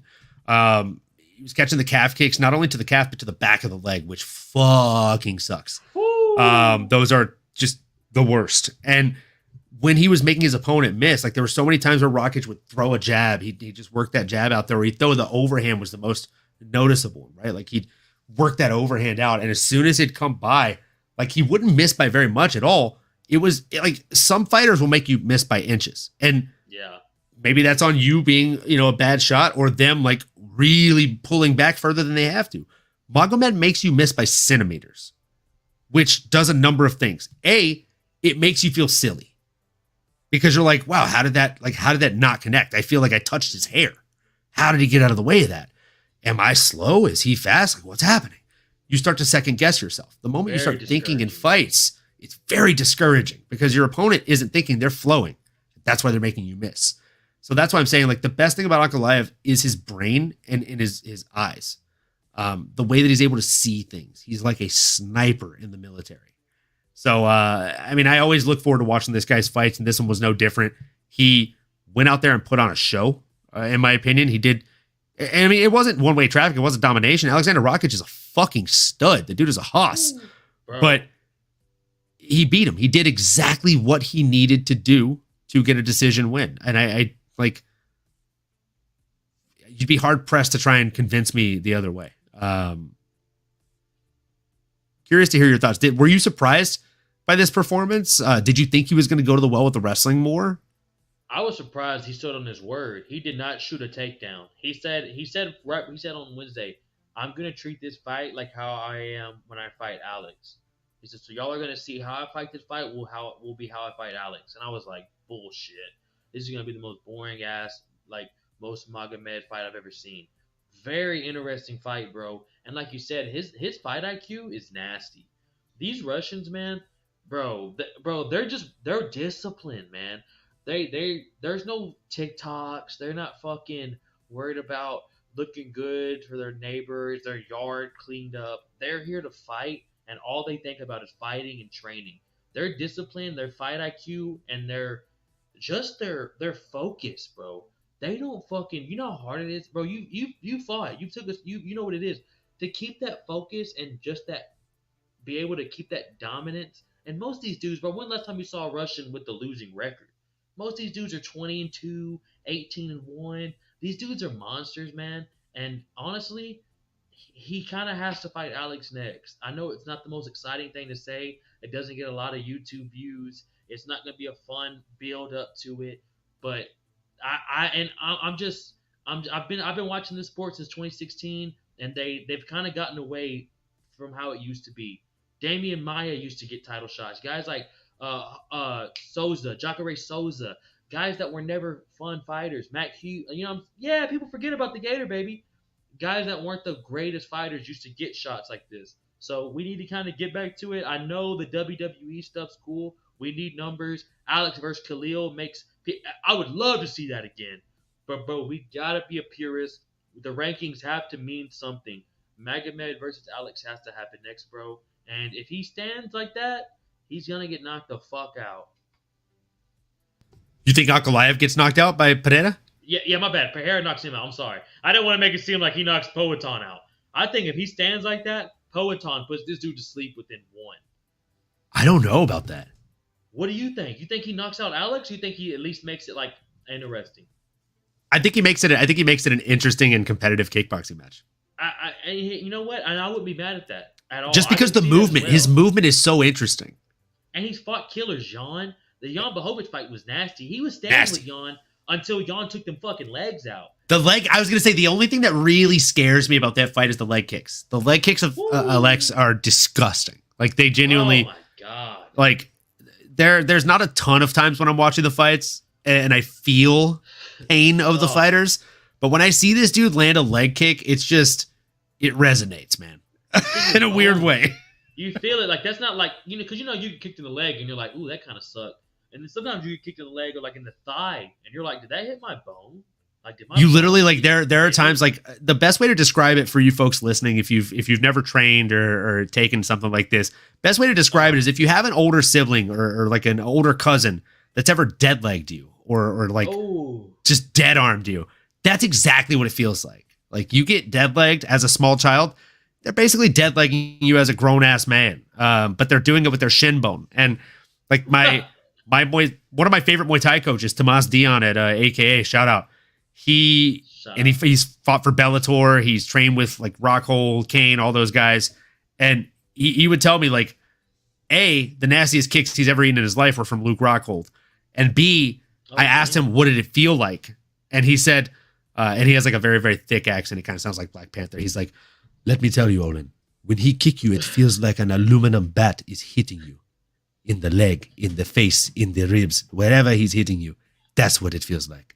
So if you want to know, have your friend grab an aluminum baseball bat and whack you with it.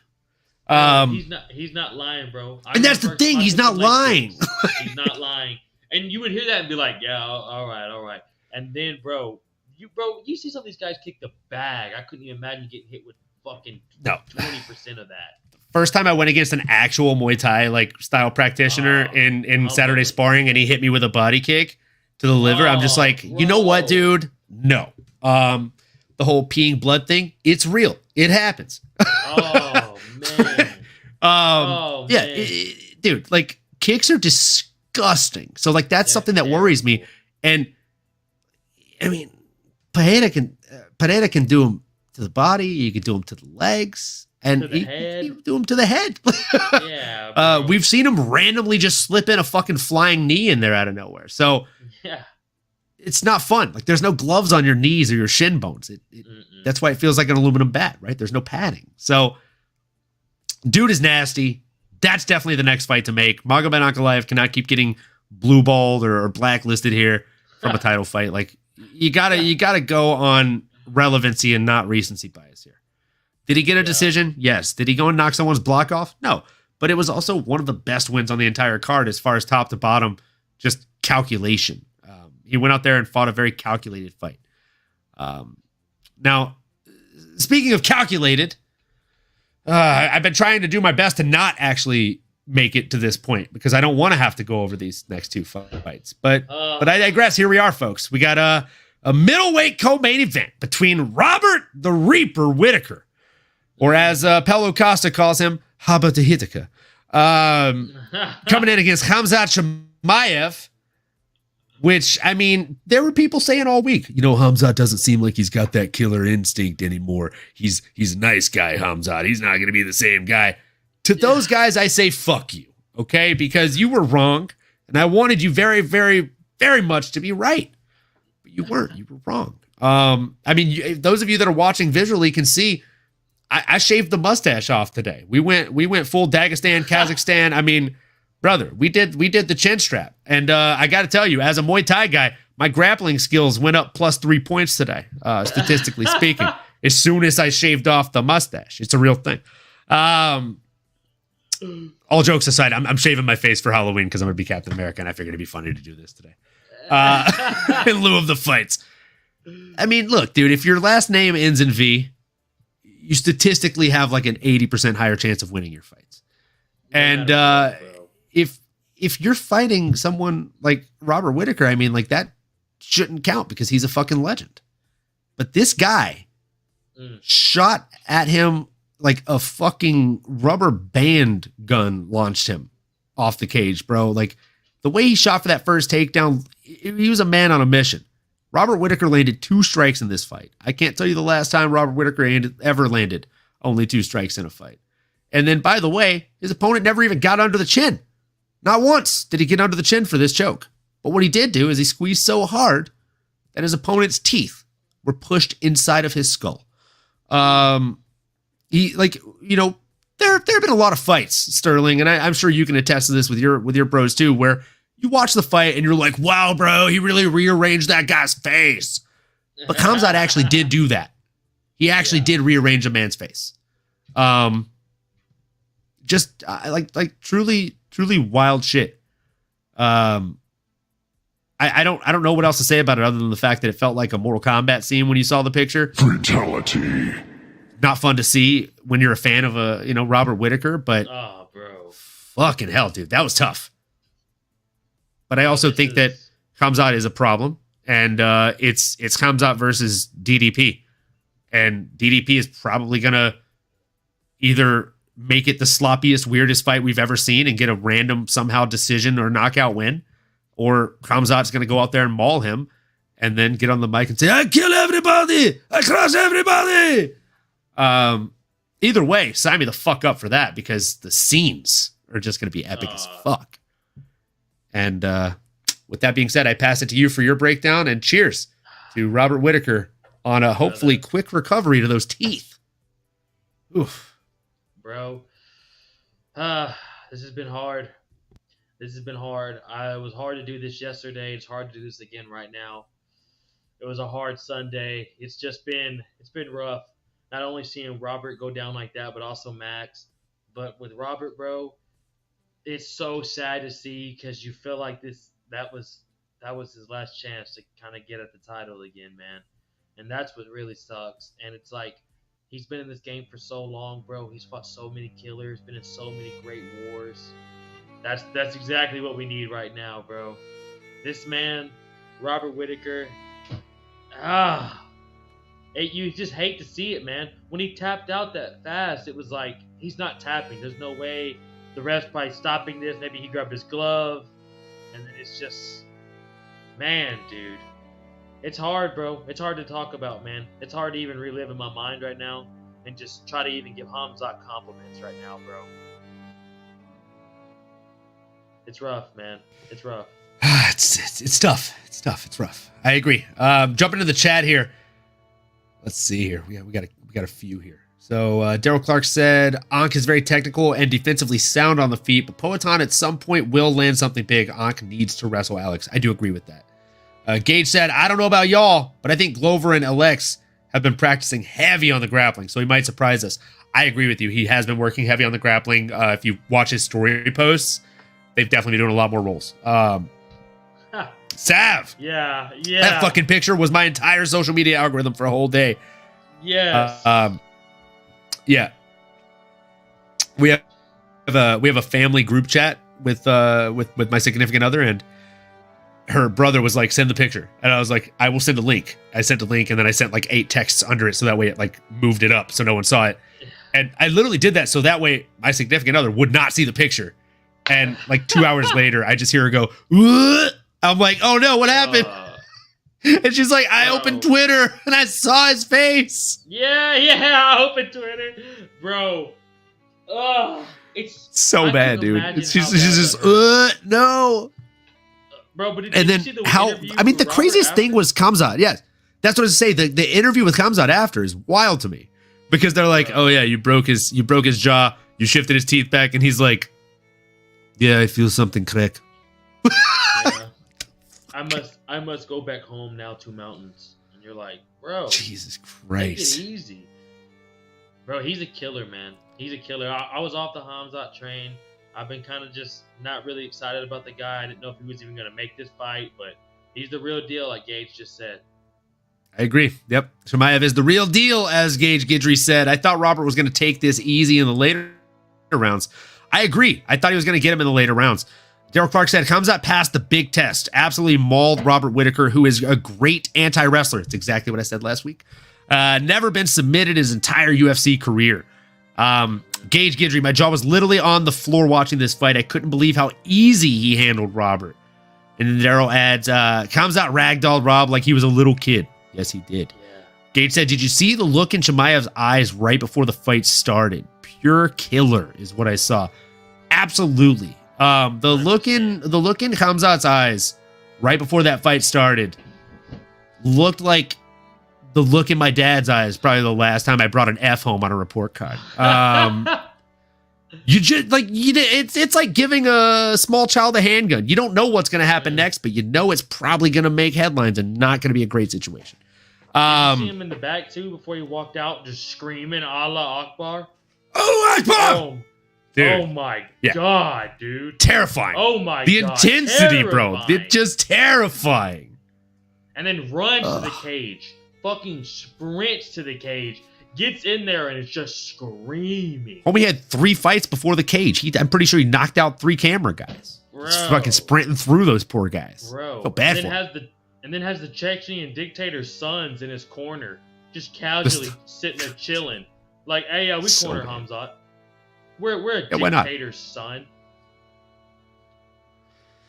And I agree with you, Gage. I really do. So like he said, like I've never seen that look before. No, I'm serious. That look in his eye was literally evil. So the last time I saw that look, like all daddy jokes aside, last time I saw that joke or that look was right before the Kevin Holland fight. Yeah. Like the way that he snapped on is it's so intense. He's a terrifying individual. And seeing Rob go down like that was just not fun, not ideal. And it is something that I will hope to be able to erase from my mind. But I truly think it will stick with me for some time. That performance. Same. It's hard, bro. Like I said, it's just really hard for me to want to even talk about this fight. even harder for the next one. But it's just so sad to see this done to Rob, bro. He's such a good guy. And then his interview in the lobby after, too, was just taking him as a real champ, man. Robert Whittaker is the man, bro. And this was hard to see. He's the best. Robert Whittaker is truly one of the best parts of MMA. He's like, if you look at a Mount Rushmore of MMA, as far as good people for the sport and people that are genuinely good for the sport, Rob's one of those top guys, man. He's up there with like a Dustin Poirier, a Max Holloway, in my opinion. And with that being said, I mean, Khamzat Chimaev, he gets the most impressive win of his career. You gotta give this guy Dricus du Plessis. And look, I bet on Robert Whittaker going in against Dricus du Plessis, but check this out. I bet like $2 on him. So that's like nothing. And then we're in Vegas for International Fight Week. Yeah. And, we couldn't get tickets to the actual fights, but we were there for UFC Fan X. We got to meet a bunch of fighters. We're watching the fights. We're pretty sloshed. We're pretty drunk. We've been smoking. Go ahead. And we're sitting at Twin Peaks. We're watching the fights. My homie, he hits on a 4-leg parlay on the early prelims, all 4 early prelims. And so he buys us a couple rounds of shots. So we're even more sloshed. Come time for the co-main event. Robert Whittaker, Dricus du Plessis. Robert walks out and I'm like, let's go. Oh. Let's fucking go. I'm fucking fired up, bro. I'm fired up. But then it gets better. DDP walks out and walks the challenger. And all week I've been talking to these folks. I'm like, dude, you don't understand. Robert's a dog, bro. Like, Robert's that fucking dude, bro. He's going to come out there and he's going to show him that he's a veteran. He is a DAWG dog. All right, dude? I'm telling you about it. And then I see DDP walk out of the fucking tunnel. And I look at my boy Jalen, who's already got the fucking the Caesars Palace sports books installed on his phone, which is how he hit that parlay. And I'm like, Jalen, I need you to put $250 on Dricus du Plessis by knockout right now. What? And then I bought the next few rounds of shots. Oh, I bet you did. I bet you fucking did, because that motherfucker slapped. What made you? What did you see? Why? What made you do that? So literally, what made me think of this story is exactly what Gage Guidry said in the chat. Did y'all see the look in Chimaev's eyes right before the fight started? So I always joke and say, if you ask me, Sterling, dude, can you describe DDP's fight style to me? I would tell you he fights like a small puppy dog that just happens to weigh 200 pounds. That's like a 2-month-old puppy dog. Pretty good explanation. That weighs 200 pounds. Because like that dog's not even trying to hurt you. Him just being excited and existing could break your fucking leg. And that's kind of how DDP fights. Like, I don't think he even knows what he's going to throw, the way he bounces around. But then he throws it, it's like, oh shit, that hurt. That had power. Because he's a big dude. He's a big, strong fucking guy, like thoroughbred. Yeah. And it's like, you can't prepare for that. Because it's not pretty. It's not technical. It's not like any of my Muay Thai coaches would look at DDP and be like, I fucking hate this guy. He's the worst student I've ever had. Because like he nothing's pretty. Nothing is fundamental. It's like he's just like throwing shit out like random. But because of the way he's throwing it, he's just like muscling up on everything. And he seemingly doesn't fucking get tired since having this nose surgery. Which, really does. I mean, as someone who can't breathe out of his fucking nose since he's like 6 years old, I get it. Oh, bro. It just bends. I know, bro, no, bro. Oh, man. You didn't notice how crooked it was until right now, right? Bro, I swear to God, I did. Bro, I've had my nose busted, like with the septic leaks, and like where it can't breathe for a couple days. But bro, that's insane, Olin. Yeah, that is wild. Bro. If I get punched, it just bends. Oh my God. Oh my cartilage is a mess. God. Bro, your cartilage, that's crazy. It's just a crunchy bunch in there, bud. Oh, Olin. Oh my God, stop. One day I'll get it fixed. It's not even worth it, bro. It's not even worth it. Bro, that is insane, bro. I can't believe that story, honestly. And honestly, bro, I can't believe we're about to have to talk about this next fight. I was about to change the music, and I was like, I should just leave it. I should just leave it. I've been over here like avoiding it. I'm like, let's just keep talking about Hamzat. And I'm like, I mean, I guess we have to. We have to do it. We have to address the, I would say the elephant in the room, but it's actually more of a bull in the room, right? We got to talk about Matador because without further ado, folks, without further ado, I'll let the man who says it best say it for us. It's time! As much as we don't fucking want it to be, it's time to talk about this main event, folks. We have Ilia Topuria coming in against Max Blessed Holloway. And blessed were not the MMA fans. He said, no, find something more sad for the main event. That's, I mean, you know what? I got this. The Titanic theme song, what's even more sad? I got something here. I mean, I feel like it has to be sad, but also badass. It's not bad. And it's a little uplifting. We can look forward towards the future with this song. The House of the Rising Sun, baby. It's sad. You almost want to cry, but then there's a little beat to it where you're like, hang on, but there's still hope. He didn't die. He's still alive, and he's still the BMF. He's still the fucking BMF, folks. Let's not forget that. Max Holloway, Dan Hooker, booking. BMF tournament, Justin versus Dustin, Max versus Dan, or fucking bring Connor back. Connor wants to get his ass whooped. Bring Connor back. Let's step up to 170. Whoop that ass, Max. Run it back. Max versus Connor at 170? Hey! As they say in The Beauty and the Beast, that's a tale as old as time. I'm here for it, brother. We need it, bro. Max needs more. I'm here for it. I don't want to sit here and talk about his downfall. Max was winning the fight, Gage. You're right. 2-0. Max's boxing is still superior. 2-0, folks. That fight was 2-0 going into the third round. And that fight was 2-0. 3-0. But motherfucker, Ilia's combos and his speed, his so boxing. Strong. God, bro, he's so good. He's so fucking good, dude.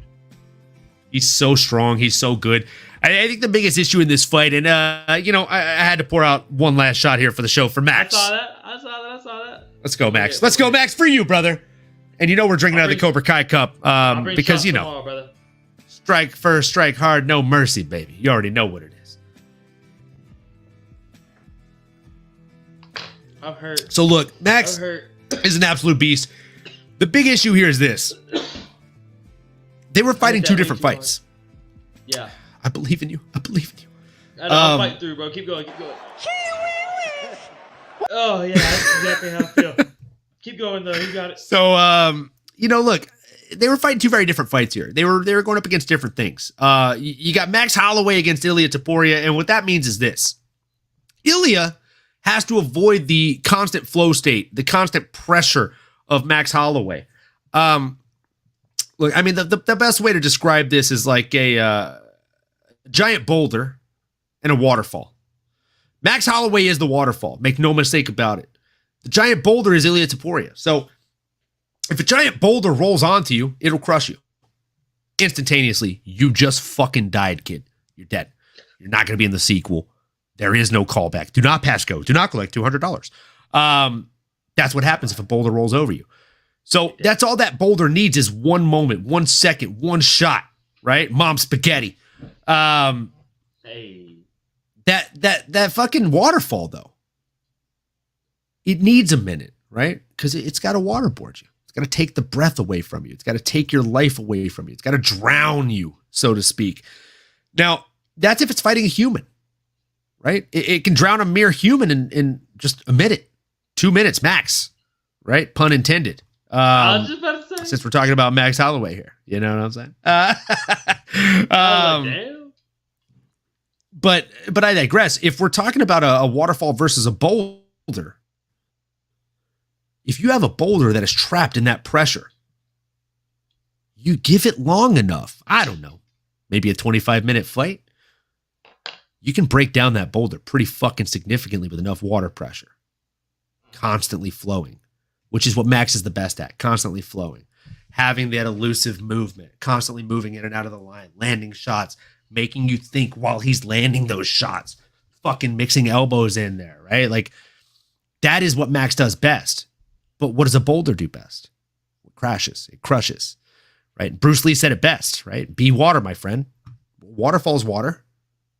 But Bruce Lee also had a second part to that a lot of people don't go further and listen to the actual fucking interview and hear. Oh shit. They all hear be water, my friend. He says, water can crash or it can flow. That's why you need to be water. You pour it into a bottle, it becomes a bottle. You pour it into a bowl, it becomes the bowl.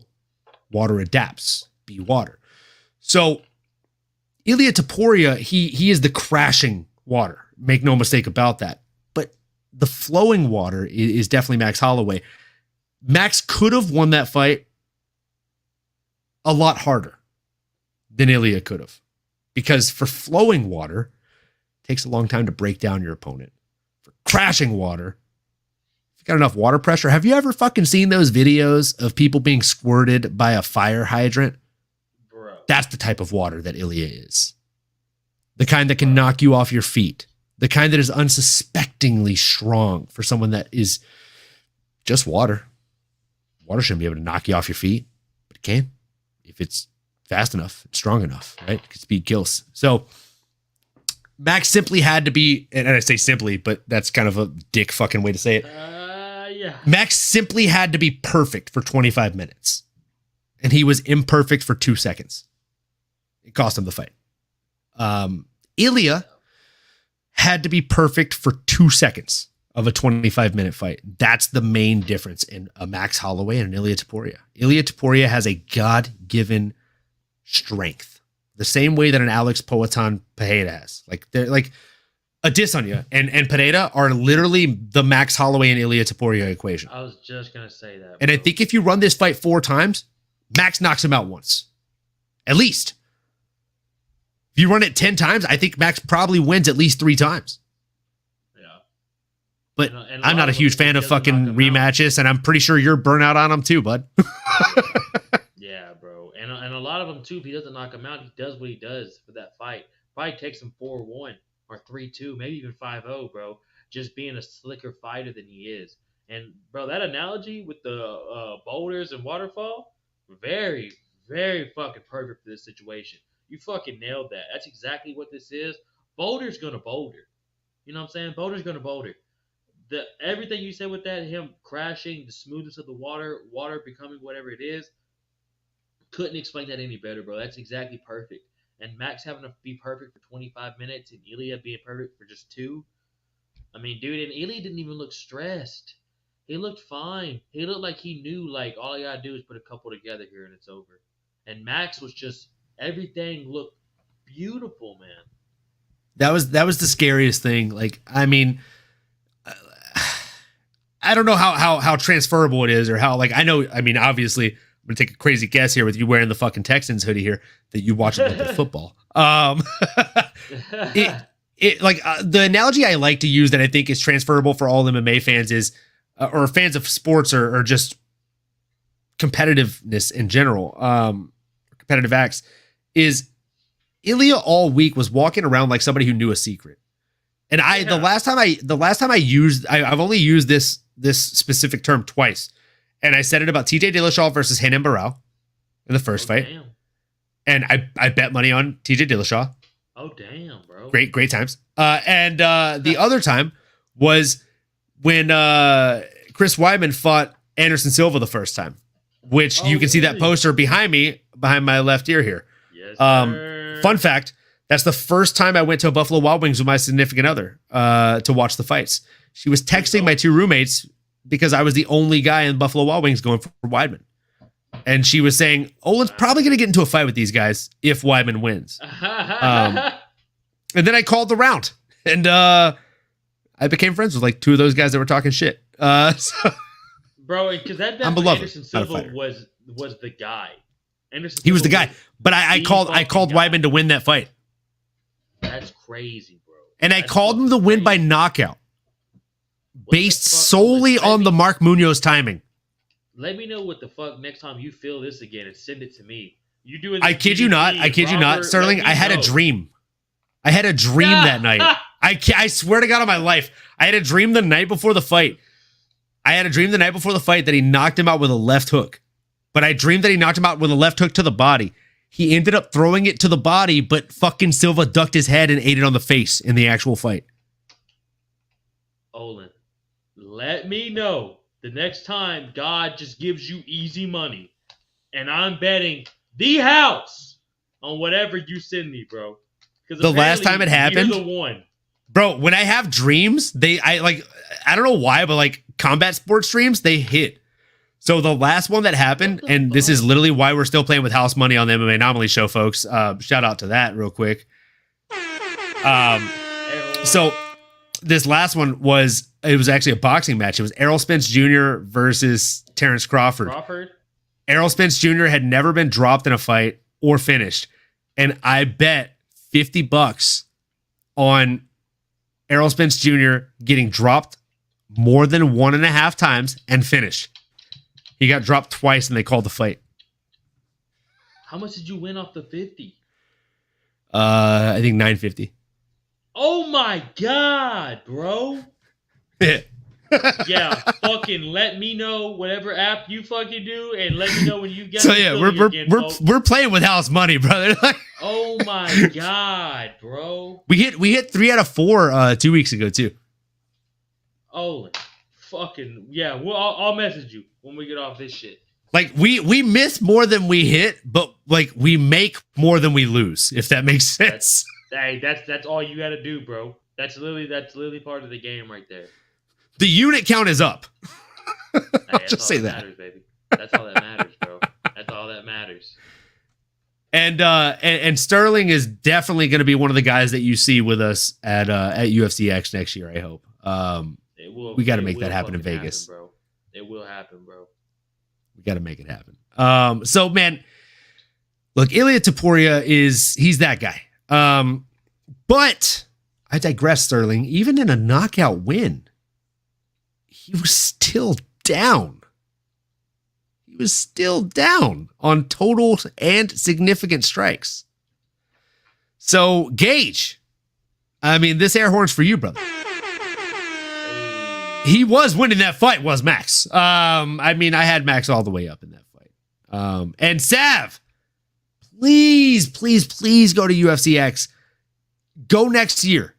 Me, Nano, Sterling's definitely going to fucking be there. He is a forever honorary dog of the podcast. You know what we do? You already know, baby. You already know. Give the... Come on with fucking it. Crazy with the air horns. Let's go. It's all for you, baby. S-Dog's in the fucking chat with the boys. Shout out fucking Nano, that jive turkeys in fucking Woo! Spain, living his life. Olin's over here being the fucking dog. Just happy to be part of the show, folks. I have no idea how these men aren't fucking at 100K subscribers already. Let's go. You're helping us get there, brother. You're helping us get there. And same to you, man. Like, honestly, like the world belongs to you. The world is your sandbox, brother. Dig it. You're my guy, bro. You, Olin, you gotta start sending me quotes throughout the day, bro. Keep my ass fucking motivated throughout the gym. All day, baby. All day. If it's motivation, brother, look, if it's motivation, if you're looking for an optimistic guy to keep you going, look, if I was a transformer, you might as well call me Optimus Prime, okay? I'm out here. I'm fucking out here. You know what I'm saying? I fucking am, bro. I literally fucking will have you on speed dial. Let's fucking go. So, folks, look, we've already broken down the whole fight card. The last thing to ask here is this: what is next for Ilia Topuria and Max Holloway? Do you have a name on the tip of your tongue? We'll go ahead and start with Max.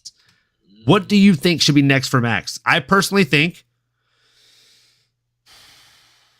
I'm on board. I'm on board with what you said earlier. I think Dan Hooker would be a really, really fun one, or Conor McGregor, or Dustin Poirier in the Superdome for the BMF belt.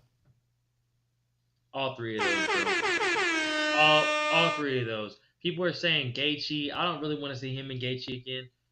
I don't, not because it wouldn't be a great fight. I want to see him mix it up a little bit. Dustin would be very fun. We haven't seen that fight in a long time. That was his first time stepping up to 155. Conor would be very fucking fun just because it's Conor. The beef between him and Max, the BMF title.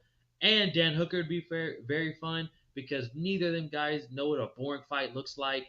And put it for the BMF title.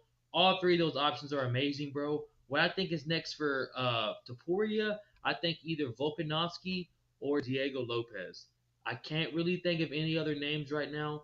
Personally, he wants to go. Everyone wants to be a double champ, triple champ shit. Clear your division. Fight 4 fucking times. Yeah, bro. Give it that fucking all day. Clear your division, bro. Do 3 or 4 title fights where we have nobody else to even fight for you, and then step up. He wants to already fight Volkanovski. He wants to be at 170 already. Or not Volkanovski, Islam. He wants to be at 170. Fucking chill out, bro.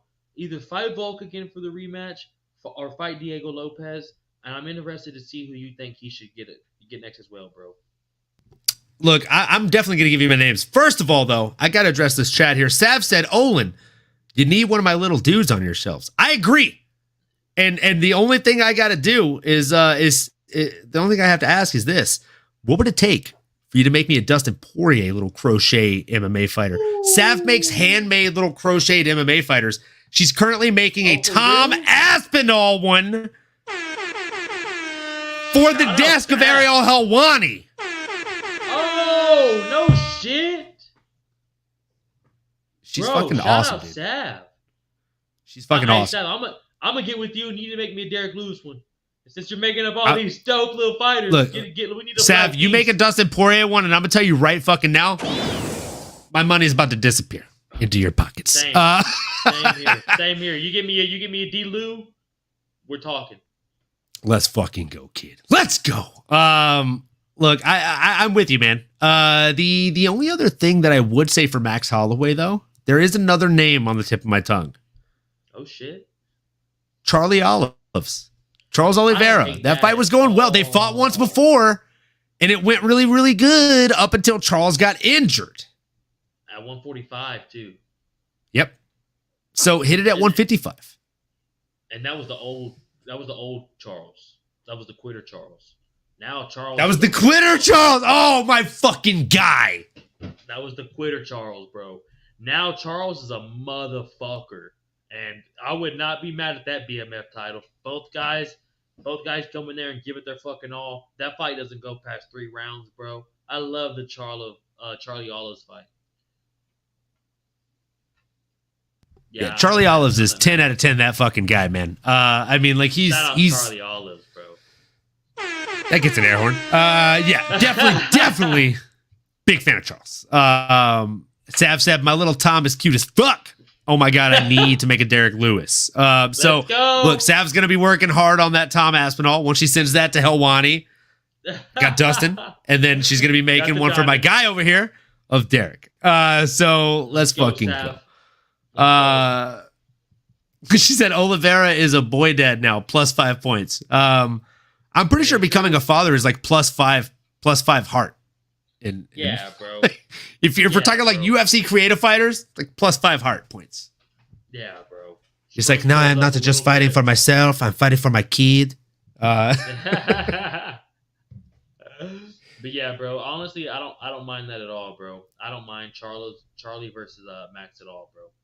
Yeah, those are all fun fights, and I mean, for Ilia Topuria, honestly, like whatever the fuck that guy wants to do, he is the second biggest star in the UFC. And you can fight me on this, folks. The first biggest star in the UFC is Islam Makhachev. You can look at the followers. He has more than John Jones on Instagram. He has more. I mean, the dude. Come on. People don't like to hear it, but it's the truth. Yeah. Americans will follow Americans, but this guy's followed by Americans, Russians, Muslims. Brother, alhamdulillah. You know what I'm saying, brother? Yeah. Yeah, honestly, that's a good point, bro. His following and the amount of fame he probably has is different. Absolutely. And this will be the last question we answer before we call it a show here. Gage Gidry said, what do y'all think about Ilya versus Islam? I'm going to keep it short. I'm going to keep it sweet. And I'm going to say this. Look, folks, Ilya versus Islam is a very, very easy thing to answer. Okay. I think that fight for Islam Makhachev would probably be about as easy as this shot is going to be for me. He's going to take it. He's going to tap it up a little bit. And he's going to take it right the fuck down, kids. I'm with that, bro. A second, put me down for that as well. I'm 100% with Islam and what Olin just said right there, bro. Shout out Gage. Look, I like Ilya. I really do.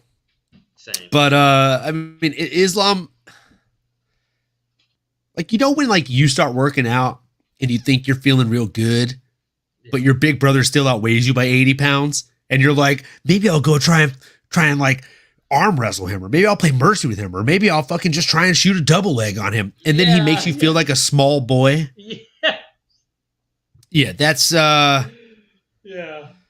Look, dude, Ilya, I know he's riding the high. He knocked out Volk. He knocked out Max.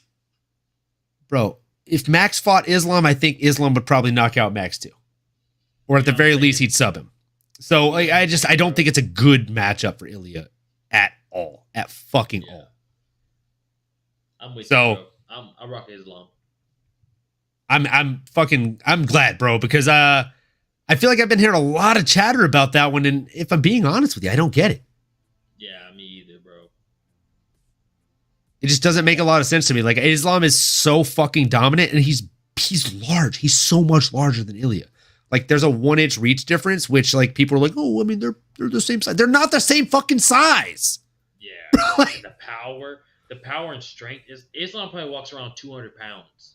Like, that's what I'm saying. Like, dude, like looking at your walk around weight, my walk around weight. Like, if we measured up and we had a 1-inch reach difference, I would still be like, no, this guy's fucking large. Yes, bro. This guy's larger than me. I don't care what the reach is, bro. Yes, bro.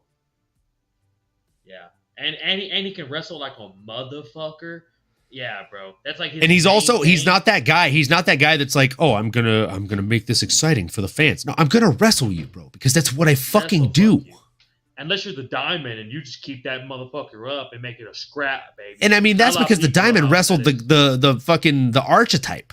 And he's like, well, I need to probably figure out this shit. And he got so much better. You can watch the wrestling scrambles between Poirier versus Khabib and Poirier versus Islam, and they are night and day difference.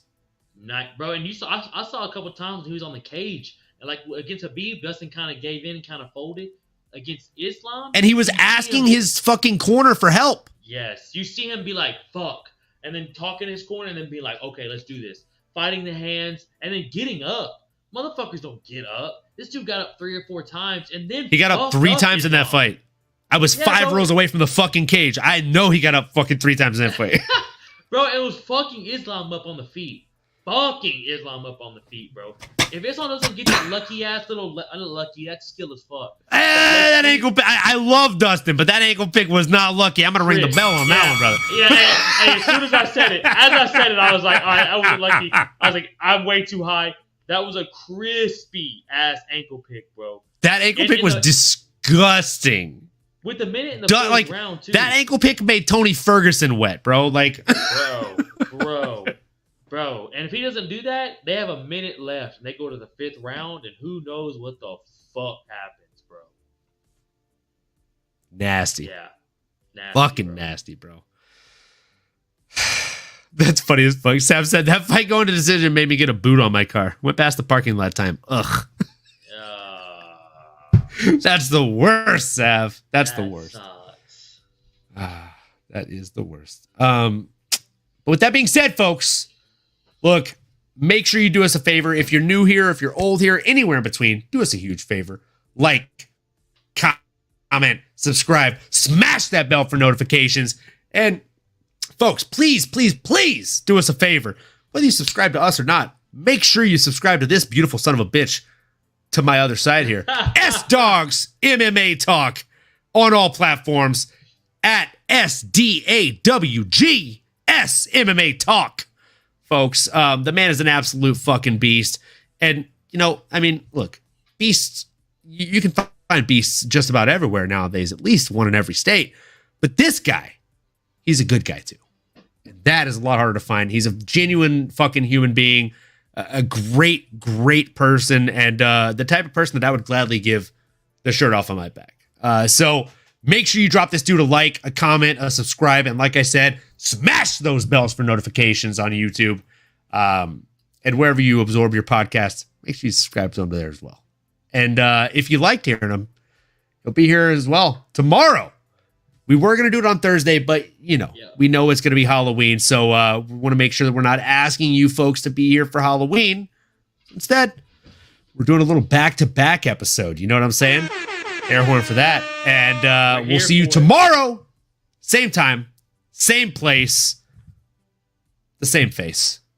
Maybe a little bit facial hair. We'll see. Either way, folks, we'll see you then. Thanks for sticking around with us for so long today. We'll see you tomorrow. Keep on going. Keep on growing. You've been listening to the MMAnomaly Show. No filter. As you may have been able to tell, we dig the MMA, and our passion is to dive deep into the upcoming fights, give you our expert breakdowns, and help you make sense of all the chaos that is the fight game. We hope you've enjoyed the show. If you did, make sure to like, rate, and review. We'll be back soon, but in the meantime, make sure to find us on YouTube, Twitter, Instagram, and Twitch at MMAnomaly. Be cool, and we'll see you next time.